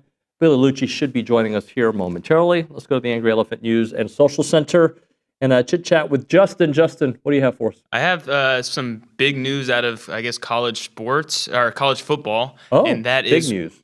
I would say it's big revenue news, Okay. and that's with the sponsorship patches that are now being accepted for college football. Teams can have up to 2 patches on their uniform, and estimated amounts of revenue that can come from that is between $500,000 to $12 million. So that's just the news of it, but I kind of wanted to bring up as a possible segment for the Aggie football team. Do you think, I know there are a lot of people are talking about like maybe Buc-ee's as a potential patch sponsor. I don't know if we can talk about sponsors that much, but what do you think about that news that now college football can have patches like other sports have? I'm all for it if it's going to help build A&M's program or help build it, but I don't know what, like, I don't want to say when is enough, because the whole point of having a business and the athletic program is now a business, right? Right. Is to drive profits, right? But at what point, like, again, I want A&M to make as much money as possible. I just want a strategy, and I know that Trev has the strategy, right? But like for college sports in general, like are we just making more money to make more money? Are we making more money to build more stadiums, to fund NIL, to help the lesser appreciated sports? Like I don't know. Like I guess I want to know the formula, if there is one, of how that develops. But I'm all for it. Like any ways to, especially if it's not a big patch, like I'm all for it, right? Like what is going to help the product on the field and is going to bring A&M closer to being a national championship powerhouse in all sports.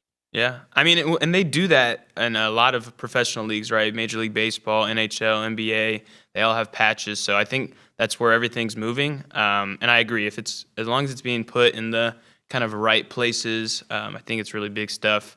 I have more news I could talk about. All right, let's dive into some exciting news with our national championship volleyball team. Yeah, tell me more. They have their opening opponents listed in the 2026 AVCA First Serve. They start their season against Louisville, which obviously they had the reverse sweep in the Sweet 16. Yep. So that's an exciting opener for them to start their season after winning the championship. And then they get SMU in that same weekend. It was the team that did beat the Aggies, but maybe be a good start to the season, kind of beating a demon that you had last year and not beating SMU. But pretty cool news there that that's out. And by the way, I got my buddy Bobby Mintz, who does the card shows in Houston, TriStar events. He told me that Logan Lednecki, I'm trying to find the text he sent me, but Logan Lednecki is going to be there this weekend. Here it is. I got it from Bobby Mintz. Houston Collectors Show, NRG Arena, January 30th through February 1st. Logan Lednecki will be there on the 31st. So if you want to go hang out with the national champion, you can go to the TriStar Productions event at NRG Arena. That is happening on January the 31st, Saturday, this weekend. Do you have anything on women's tennis? I wish I can have it for you. I have something on women's tennis. I mean, I had something from last week. A&M women's tennis team plays Arizona State this evening in Waco, and that's for a chance to go to the ITA Indoor Championship. So if they win, they'll have an opportunity to go to the ITA.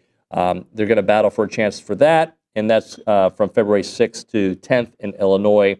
A&M is 2-1 all-time versus Arizona State. The last time they met was also in Waco, where the Aggies won in the first round of the NCAA championship. So hopefully that.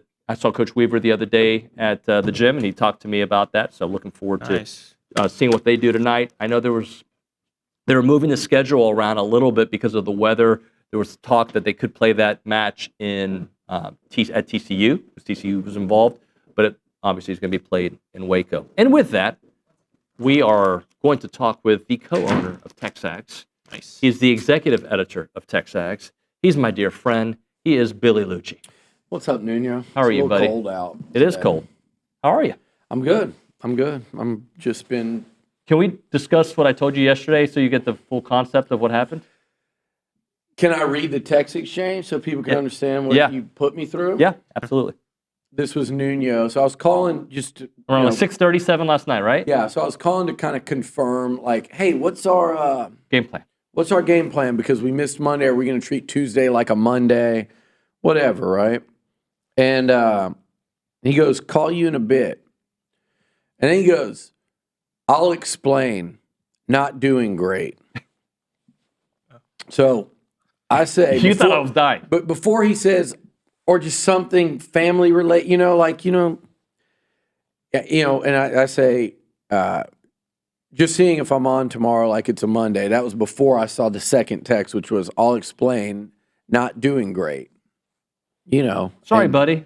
So I go, damn, hate to hear that, buddy. Hope it gets better and call me if you need me for anything. You think it's probably my parents or something, right? Yeah. I mean, I don't know, Then I go deeper into explaining. I'll explain, not doing great. You don't like to hear that from a friend. And I wasn't doing great. And this is his reply. I drank spoiled almond milk mixed in my protein shake, like from this summer.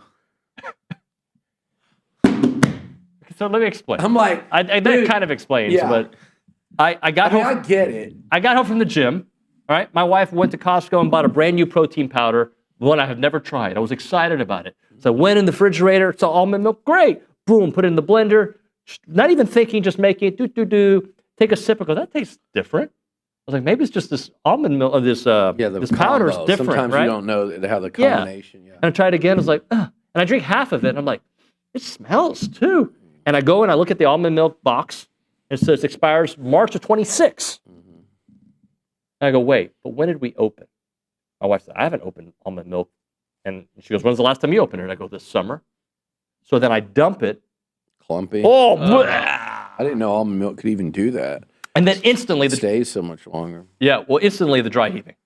And I just felt like death. I'm sure there was I'm sure you didn't overreact to that at all. Oh, there was an overreaction. I'm laying down. Jim I'm Carrey and what is it? He's making fun of the crying game. Ace Ventura when he makes out with not Pedactor. What's her name? Oh man, what is the girl's name in Ace Ventura? I watched it once. The kicker. And I hated Finkel. Finkel. Yeah, Lady Finkel. She's Einhorn. I don't know what you're talking about. Anyway, Lois Einhorn, he kisses her, finds out she's a man. He's throwing up in the tub, dry heaving. That's exactly naked. what happened. I could picture it. That's I left my you. clothes on, though. Yeah. And for hours. Just curled up in the fetal position. For hours, my stomach is making noises. I texted my doctor, what do I do? He's like, buddy, you just have to fight this one. You're going to have to sit this one out. It could be 24 to 48 hours.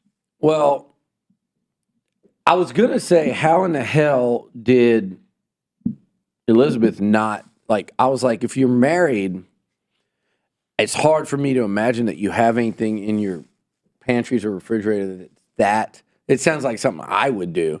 But then I realized she probably doesn't drink your almond milk. She probably never even bothers to look at it. It's my fault. 100%. And just assumes that her husband's competent. So when I was doing a cleanse this summer, Dr. Hyman's cleanse, your face.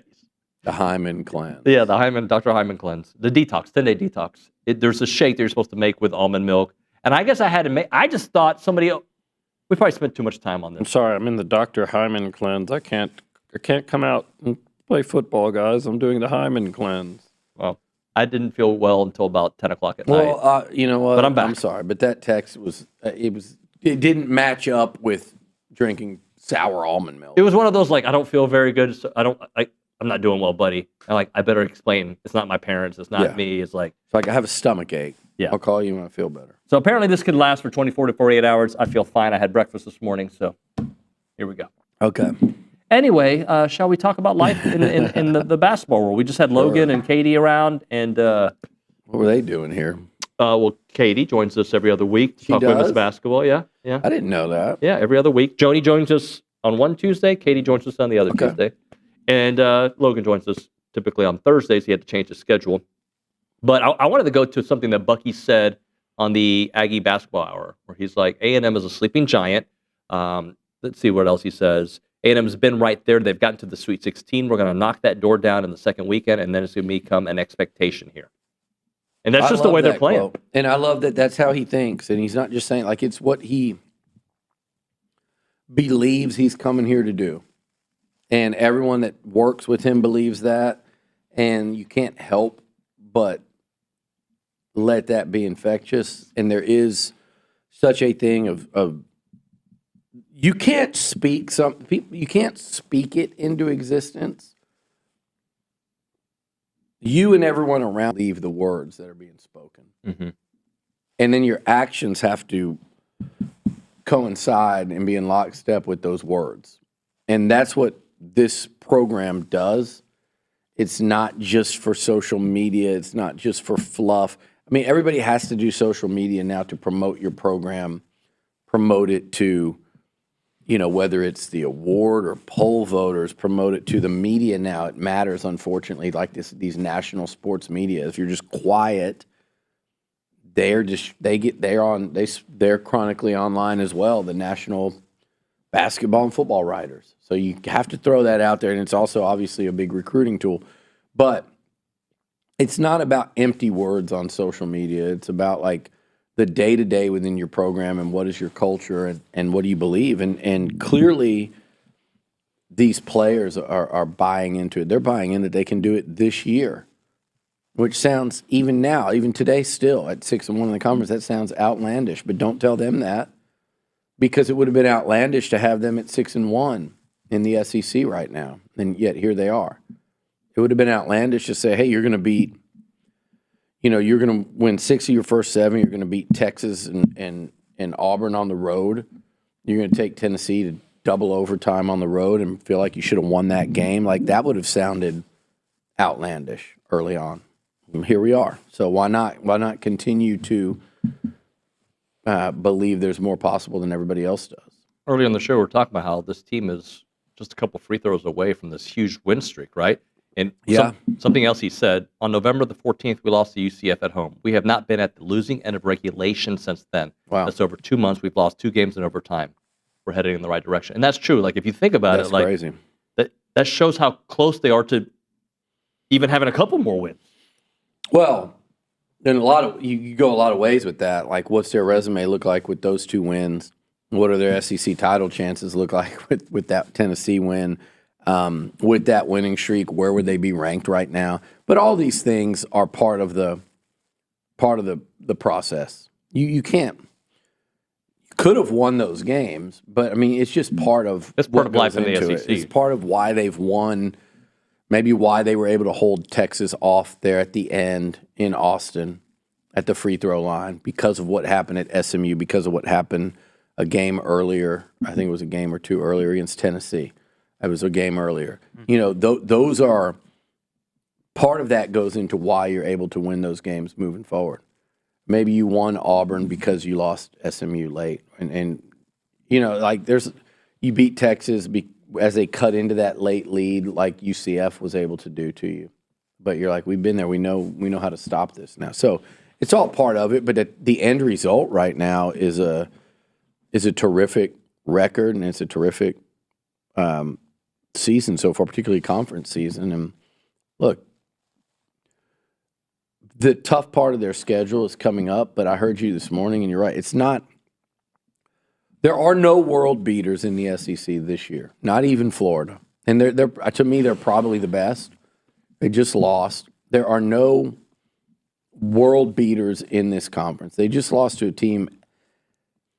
So you start looking around at A&M and what they've done. Well, you beat Auburn, who beat Florida at Florida, the team that we're trying to say is the best. Did Auburn beat Arkansas too? Yeah, they beat the crap out of Arkansas. Best, yeah. Who everyone, like, if you ask Luke, he'll guarantee you losses against Arkansas and Florida, because Florida's the greatest team and Arkansas is on the road where A&M doesn't play well typically. And he and I keep going back and forth on that. And I say, yeah, I understand. Like, they're going to be underdog. Like, 10 times out of 10, you'll slightly favor Arkansas on that one. You'll slightly favor Florida. But with it being at Reed, and with, like, you look at the actual teams, right?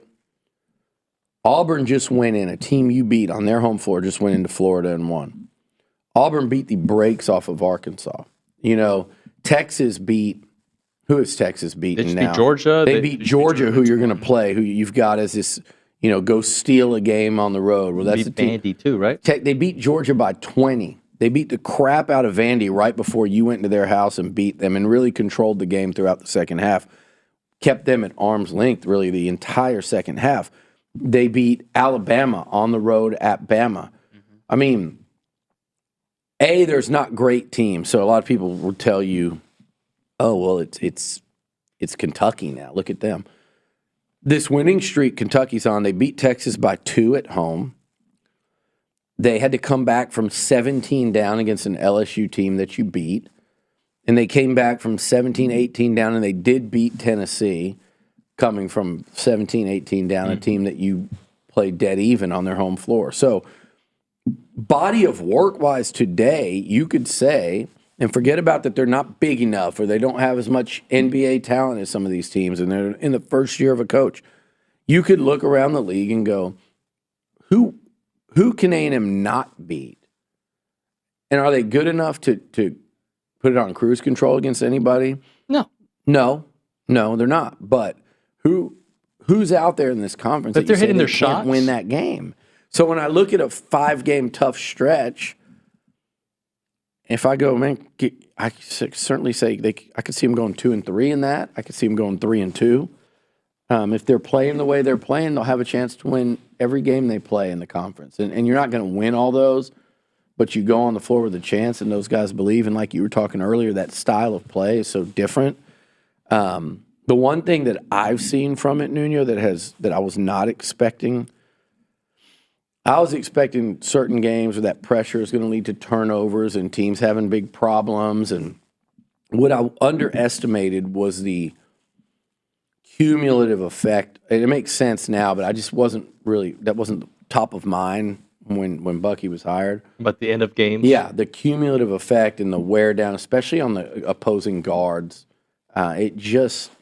you know what I'll compare it just to? See it wear you and tire you out, and we're seeing that, and it's fun to watch. I compare it to A&M football early in the season, what Miami did, where they're running, and then in the fourth quarter, the Missouri game, remember they didn't run very well, and then in the fourth it opened up. That's kind of how it happens against Buckyball. I agree, and that was my first thought, and then that was exactly what I thought of, and then I went to, you know what? It's more like, to me, it's almost more like running up tempo. Like you go, they're like almost like older school Lane Kiffin and how he would do with Ole Miss. And you don't think of them as this running team, like a power, physical team, but they tempo. They tempo you to death for 3+ quarters, and then in the fourth quarter, they're running the football and they're getting downhill. And even in the second and third, because tempo, they catch you, like in the middle of the game, you got the other team looking for a timeout, trying to get to the under. The buckets, guys are more open. You're getting more lanes to the basket. You're turning it over more. It's just a cumulative effect, and it has to do with, the reason I say tempo is it does have to do with A&M playing this like fast and furious style. Yeah, I agree with that. One other thing before we hit a break.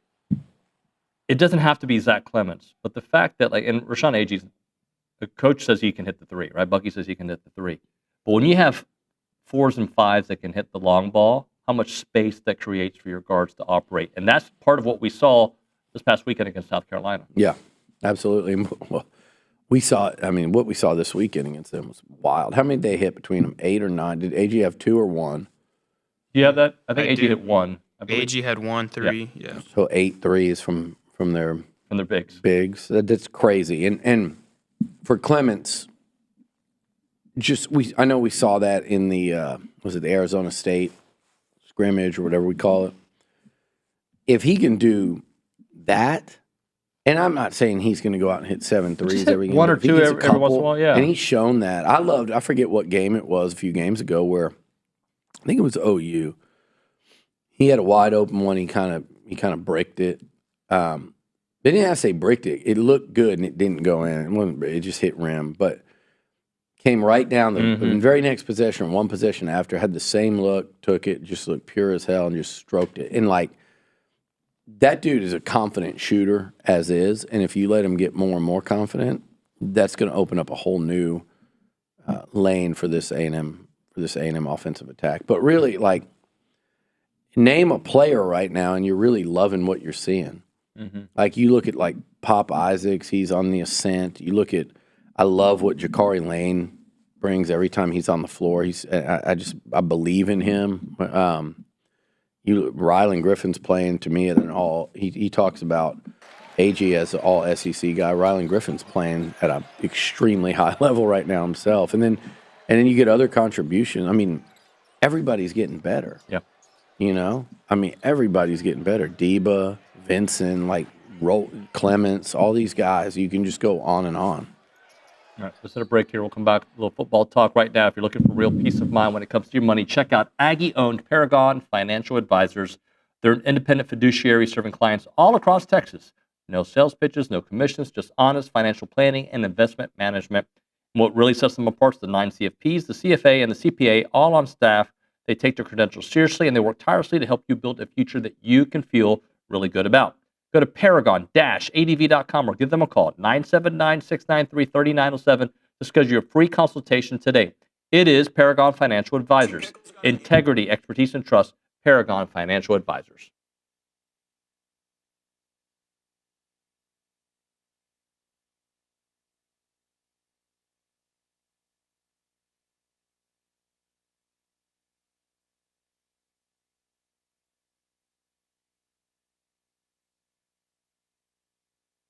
What's up, everybody? I'm here to tell you about Fratella Italian Cafe.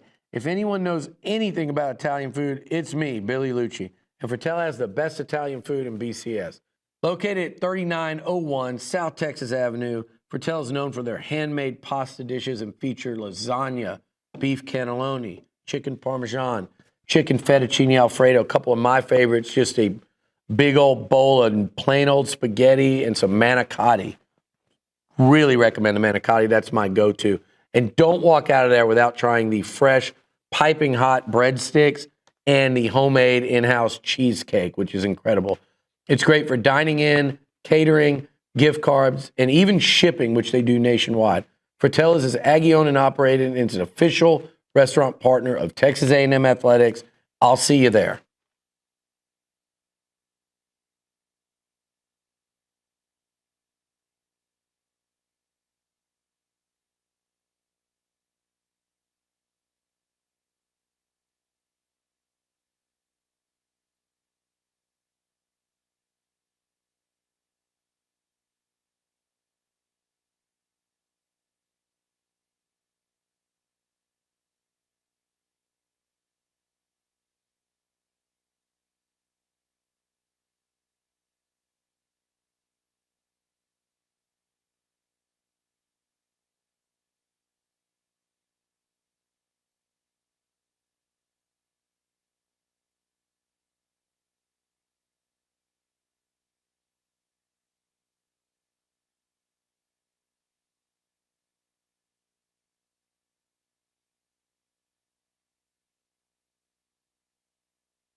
We're back here on TexAgs Live. We're presented by David Gardner's Jewelers, Rollo Insurance Studio. Appreciate everybody listening in. As a reminder, the final segment of the program is brought to you by Double Dave's. That's at 10:50. But right now, caller number 12, 979-693-1150. We're going to hook you up with your choice of a dozen pepperoni rolls or a large one-topping pizza. They've been serving Aggieland since 1984 with your favorite pizza. And, of course, those world-famous pepperoni rolls. Reliable in-house delivery, bringing piping hot goodness straight to your door. Just click on doubledaves.com, and your favorites are on their way. We go to the Angry Elephant News and Social Center. Justin Paez is in the house. Justin, let's kind of go through some of these FanDuel odds that we have here on the rundown. Do you have that? I do have the list. So you have the Heisman list, and you also have the other list, right? The one with how they expect teams to finish, or do you not have that one? I have like a preseason college football way too early top 25 list from ESPN. Okay, let's first off go through you said you have the Heisman one? I do. Let's go through the Heisman list. All right, so I can list off kind of the top 5 to start, I guess. We have CJ Carr at the top, which to me was a surprise. We were talking about on break. Well, it has him and Arch tied, right? At plus 800. I'm seeing 800, and now Arch is at 850, but that was as of a few days ago, so it might have changed. Yeah. Yeah, they had Arch and CJ Carr top. I had Josh Hoover on my list, at least the next one. Is that what you have? Yeah, Hoover, and then Sayin and Jeremiah Smith, both Ohio State guys. It had Marcel on 10th for FanDuel at plus 2,000. We're just going over some Heisman odds, Billy. I bet. You bet 100 to win 2,000 on Marcel. I'd throw a couple hundred down on that. Oh, with 200 to win 4,000. That'd be a fun little one to do. I think especially if A&M starts hot, you'd be pretty interested. I mean, you would have been feeling really good and decent about that bet through I keep getting into arguments about Marcel on my other podcasts with people, Aggies, otherwise. I don't know that I've ever seen people misunderstand like someone's improvement and game and have no willingness to listen to reason and logic, which is like, in no world would I try to like throw out the last couple games. I think that but here's the deal, guys. If you are trying to ignore, if you're talking to anyone that's trying to ignore the last 2, even 3 games, if you count like the first half, South Carolina, which you have to count, if you're not factoring that in, then your argument is that Marcel Reed's as good as any quarterback in the country.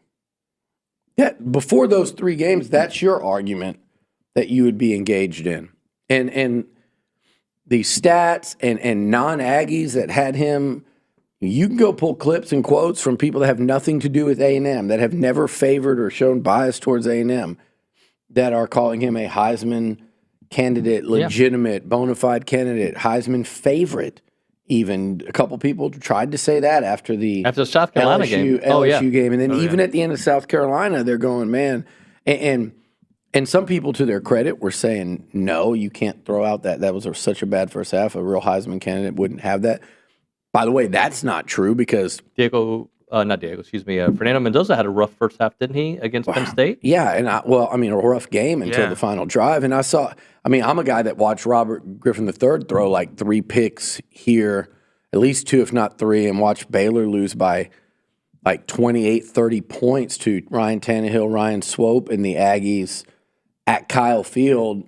And it was not a good A&M team. I think that was the year, Sherman's last year, where A&M lost like every close game. Mm-hmm. But they beat Baylor by 28.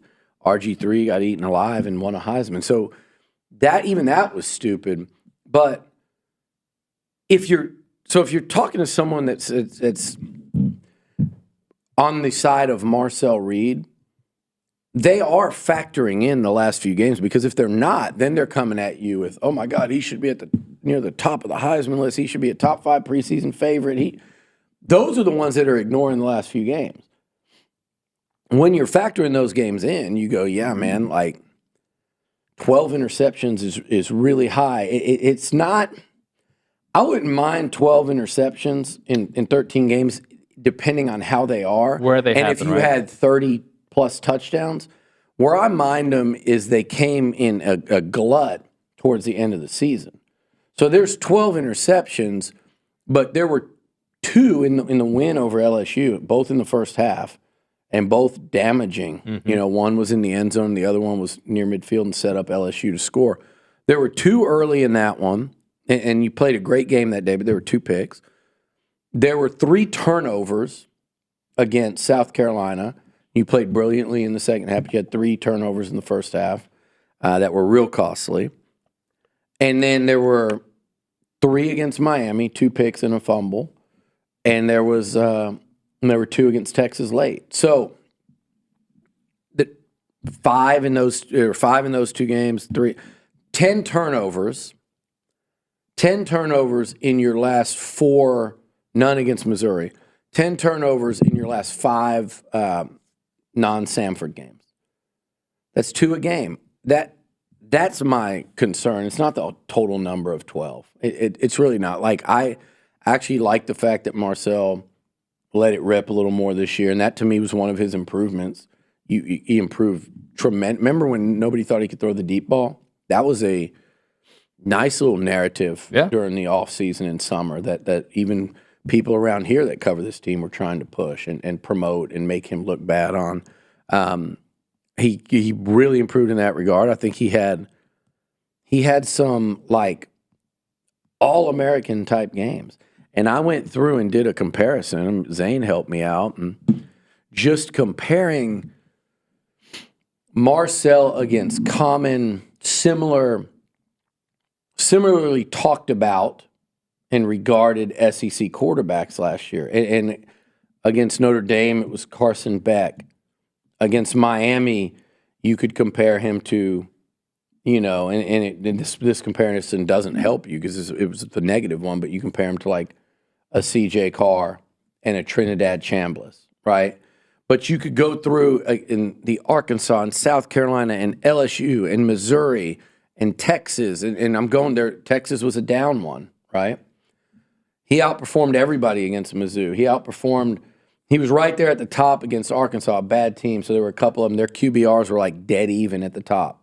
I think it was maybe it was Arch and Chambliss maybe. All 3 of them were right. You could go up and down. Gunnar Stockton. I have the list in like every game. Pavia, who was a Heisman runner-up. Go up and down the list and see how he fared against most teams on the schedule compared to the other highly regarded quarterbacks like you're talking about. And he's right there. We know the crap games. It was Miami and it was Texas. And those are 2 that he was – Miami, there was only – all you can really compare is Carr and Chambliss.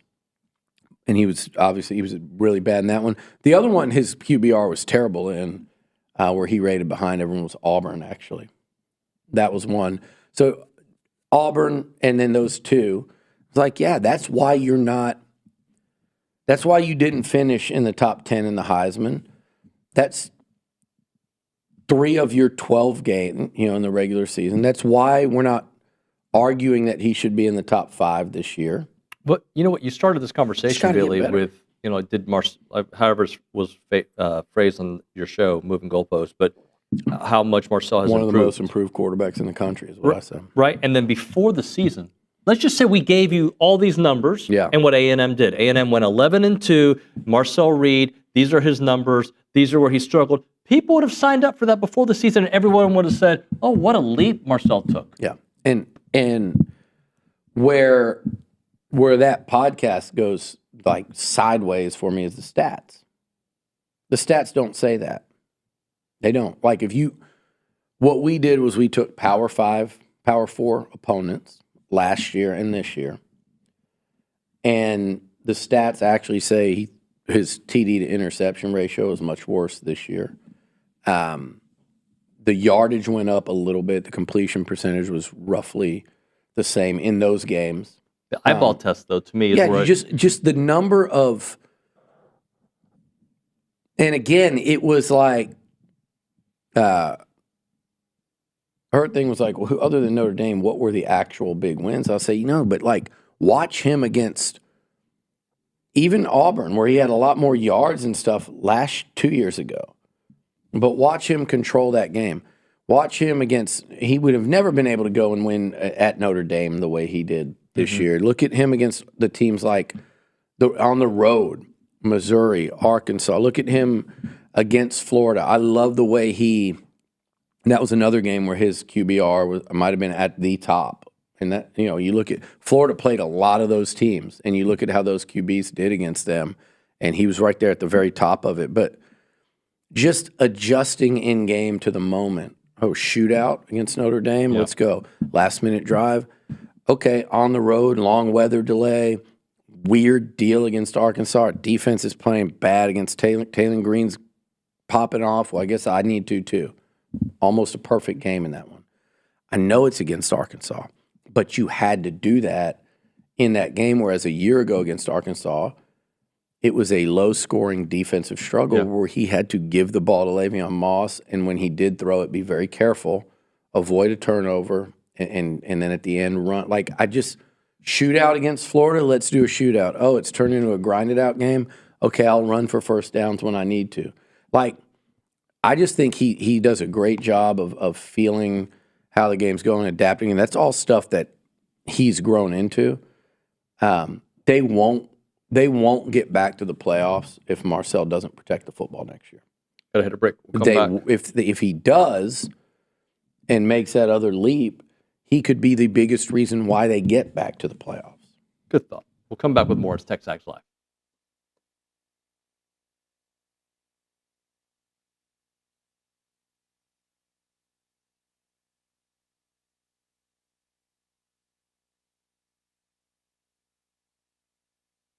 Hey friends, David Nuño here for Prize Picks. They're back on TexAgs, prizepicks.com/TexAgs. Use the code TexAgs to get $50 once you play in $5 lineups. And Prize Picks is the best place to win cash while watching sports. Football season's here, basketball coming up, baseball, you name it. You go to prizepicks.com/TexAgs and start having some fun watching sports, making some money on there. And you can play Prize Picks in over 40 states, including California and Texas. Remember, they'll give you $50 in lineups once you play $5 lineups on Prize Picks. And they have the new thing. It's called It's Good to Be Right campaign, and they're kicking off the upcoming NFL season with their bold new campaign, It's Good to Be Right. The seasonal long push celebrates the thrills of getting it right, from the perfect prediction to winning your Prize Picks lineups. Prize Picks, it's good to be right.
And we're back. TexAgs Live, presented by David Gardner's Jewelers Rollo Insurance Studio.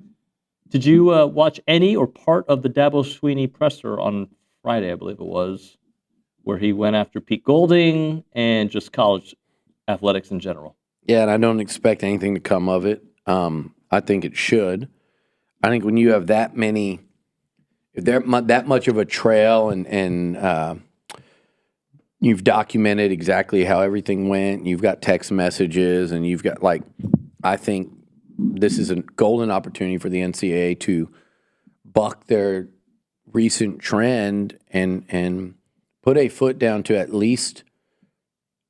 The problem is, how do you punish Pete Golding and Ole Miss? Because you got to be careful. But to make them first when we know others literally they've just been victimized by God knows what Lane Kiffin has done in terms of tampering with their roster, and then to punish them. But it was such a blatant instance of it, and it went so far beyond, like, these agents and middlemen and third parties letting various programs know, hey, David Nuño and Billy Liucci are going in the portal. I know there's a month left in their season, and they're amongst the top players on this team, but they're going in. I mean, that chatter goes on everywhere, and every competent and capable and good coach you could ask at any point from probably October on, and they probably have a walking, they used to be at a walking list of coaches I will call if I lose this assistant. ADs, I've got a list I keep in my pocket of the football coaches I'd hire. Like, that's the oldest saying in the book. Which, by the way, I was a little down on my man Sumrall this week. I love John Sumrall, and I love the hire for Florida. I was a little down on him doing the can't wear the logo thing. I've been there, done that with Coach Fran here when they had the giant mesh jerseys with the holes that were like that big. The ugliest jerseys in A&M sports history. Looked like we were practicing at Kyle Field on Saturdays. It was a little too cliche for me. It's a little too coach cliche 101. Every coach uses a million cliches, and everybody's got to have their sayings and phrases. A&M with Elko's got grind, and but that one to me just crossed over a little bit. I was like, oh, come on, man, don't do that. I need you to be really good this year and go, beat Texas and Austin. And I'll root for him as long as A&M's not playing. I've just been a fan of kind of his rise through the ranks here. But with that said, going back to this whole Ole Miss and Clemson and Kiffin, like, at some point, like, that crossed way over when the kid's enrolled and there and you're texting him directly. I think there should be some pretty stern, a pretty heavy hammer dropped on them. But I'm not talking about devastating, but enough to discourage. It's just like,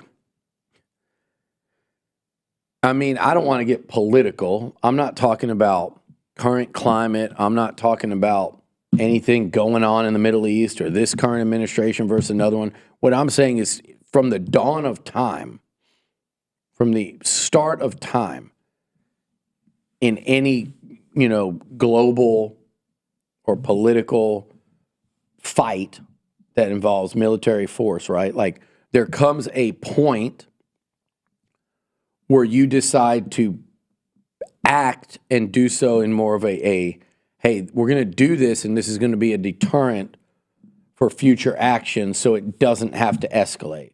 We're going to send a message to that country or to dictators around the world or to, free-thinking people around the world or whatever it is, whoever does the deterrent wants this thing.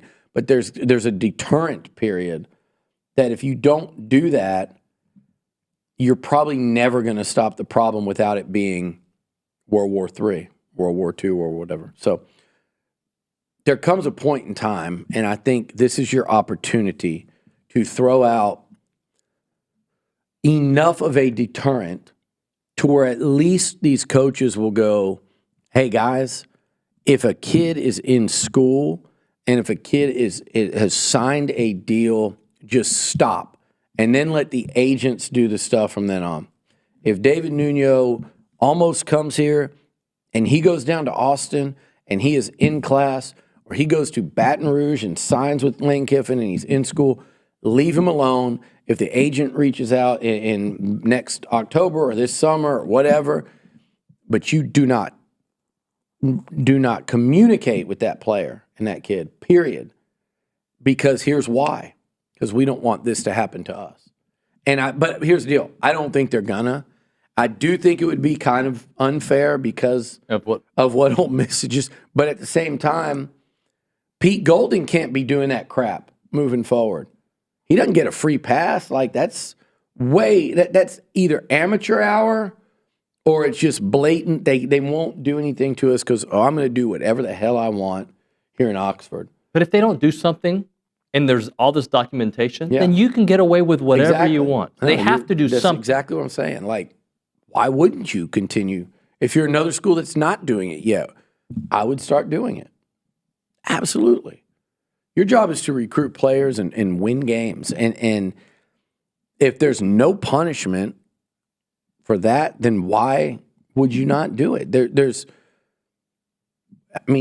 Don't tell me because it's unethical, because everyone else is doing it to you. Right. Why would you not do it if there's no punishment? So I think in this instance, like, at least just draw the line, like, just at least draw the line at, like, if a kid is in school and signed, you cannot communicate directly with him as a head coach or someone on a coaching staff. I think they should. And if you do, this could happen to you. I think they should force him to go back into the portal, that he cannot sign with Ole Miss. He doesn't have to go back to Clemson, but he can't go to Ole Miss. Yeah. Anyway. I'd take him. I'd take one more linebacker. Yeah. But I wouldn't. With a kid like that, I don't know about the kid. They offer him double the money, right? Like from $1 million to $2 million. But it sounds pretty sorry on his part. Mm-hmm. He sounds like a no count dude. Like, and I get it. Oh, it's more. I get it. Like, but that you signed a deal, and it sounded real shady. I would not want to deal with if that kid was in the open market today, and I was A&M. I would not want to deal with him or his slimy ass, sorry ass agent. I agree. Got to drop it there. Thank you, Billy. TexAgs Live will have a 2-minute segment on the other side.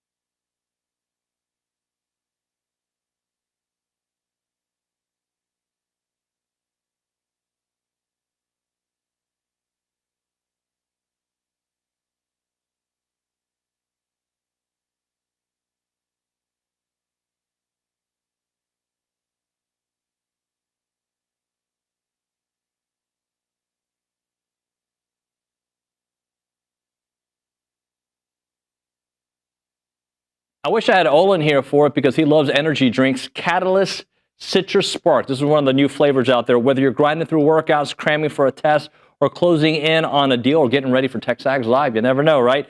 Fast becoming the go-to fuel for Aggies everywhere. Zero sugar. I'm all in for that. Or synthetic sweeteners, no artificial colors or flavors. Catalyst delivers clean, high-performance energy with smooth, crisp taste that is never syrupy, designed for both health and hustle. You want to get going? You use this Catalyst right here. It's about pure energy and pure results. And what sets them apart? Packed with premium nootropics blended to boost focus, clarity, and mental stamina. I need this. I'm in, guys. I'm in. Plus, with plant-based caffeine, vitamin B12, B6, Catalyst supports metabolism and energy production, making it more than a drink. It's your lifestyle training partner. Built for competitors on the field, Catalyst fuels strength, focus, and pure results. Buy now at drinkcatalyst.com. That is drinkcatalyst.com. Train harder, think sharper, pure results. It's Catalyst.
And we're back. It's TexAgs Live. We're presented by David Gardner's Jewelers Rollo Insurance Studio. Let's go to the Angry Elephant News and Social Center. Justin's there. Justin, any comments on the YouTube page that have maybe give us something to chew on here in the last couple minutes of the show? Give you something to chew on. A lot of Kat on the YouTube channel is talking about Marcel's need to just improve as a game manager. Doesn't always need to be the takeover kind of player, but guy that obviously limits mistakes and just kind of similar to what Carson Beck was doing in the playoff, kind of be. I agree with that, but also A&M has to be able to run the ball a little bit more too. In that, well, look, it all ties in together, right? They really gave up trying to run the ball against Miami, which I had an issue with, especially in that weather. And you saw what Miami did. And A&M didn't have to do it. Fletcher, he didn't have to have a guy run for 170, but they really gave up on the ground game, I thought, in that one. They couldn't run it well against Texas. It looked like they had some pop plays there, and Ruben in that game, for whatever reason, couldn't keep his feet. But the disappearance of a running game first half against South Carolina, that directly coincided with Reed's struggles. And I think you're crazy if you don't bring that up. And by the way, this was a really good offensive line all year, but they got their ass handed to. And the guys coming back need to remember this, and it's only Naboo and then a bunch of backups, but they got their asses handed to them by South Carolina in the first half. They got their asses handed to them by Texas, and the same thing by Miami. Now, those are 4 of the best 5 or 6 pass rushers in college football on those 3 teams. Those are couple 3 of the best defensive lines in college football. Even South Carolina, ask Alabama, ask Ole Miss, ask OU, ask some of these teams, and go look at the scores and outputs in those games. It wasn't South Carolina's front that was a problem. But when that happened, it directly affected Marcel. I think he does do a good job of being a game manager. I just think it's limit the turnovers. I think both are different discussions. Got to drop it right there. Thanks so much, everybody. We'll see you guys tomorrow on TexAgs Live.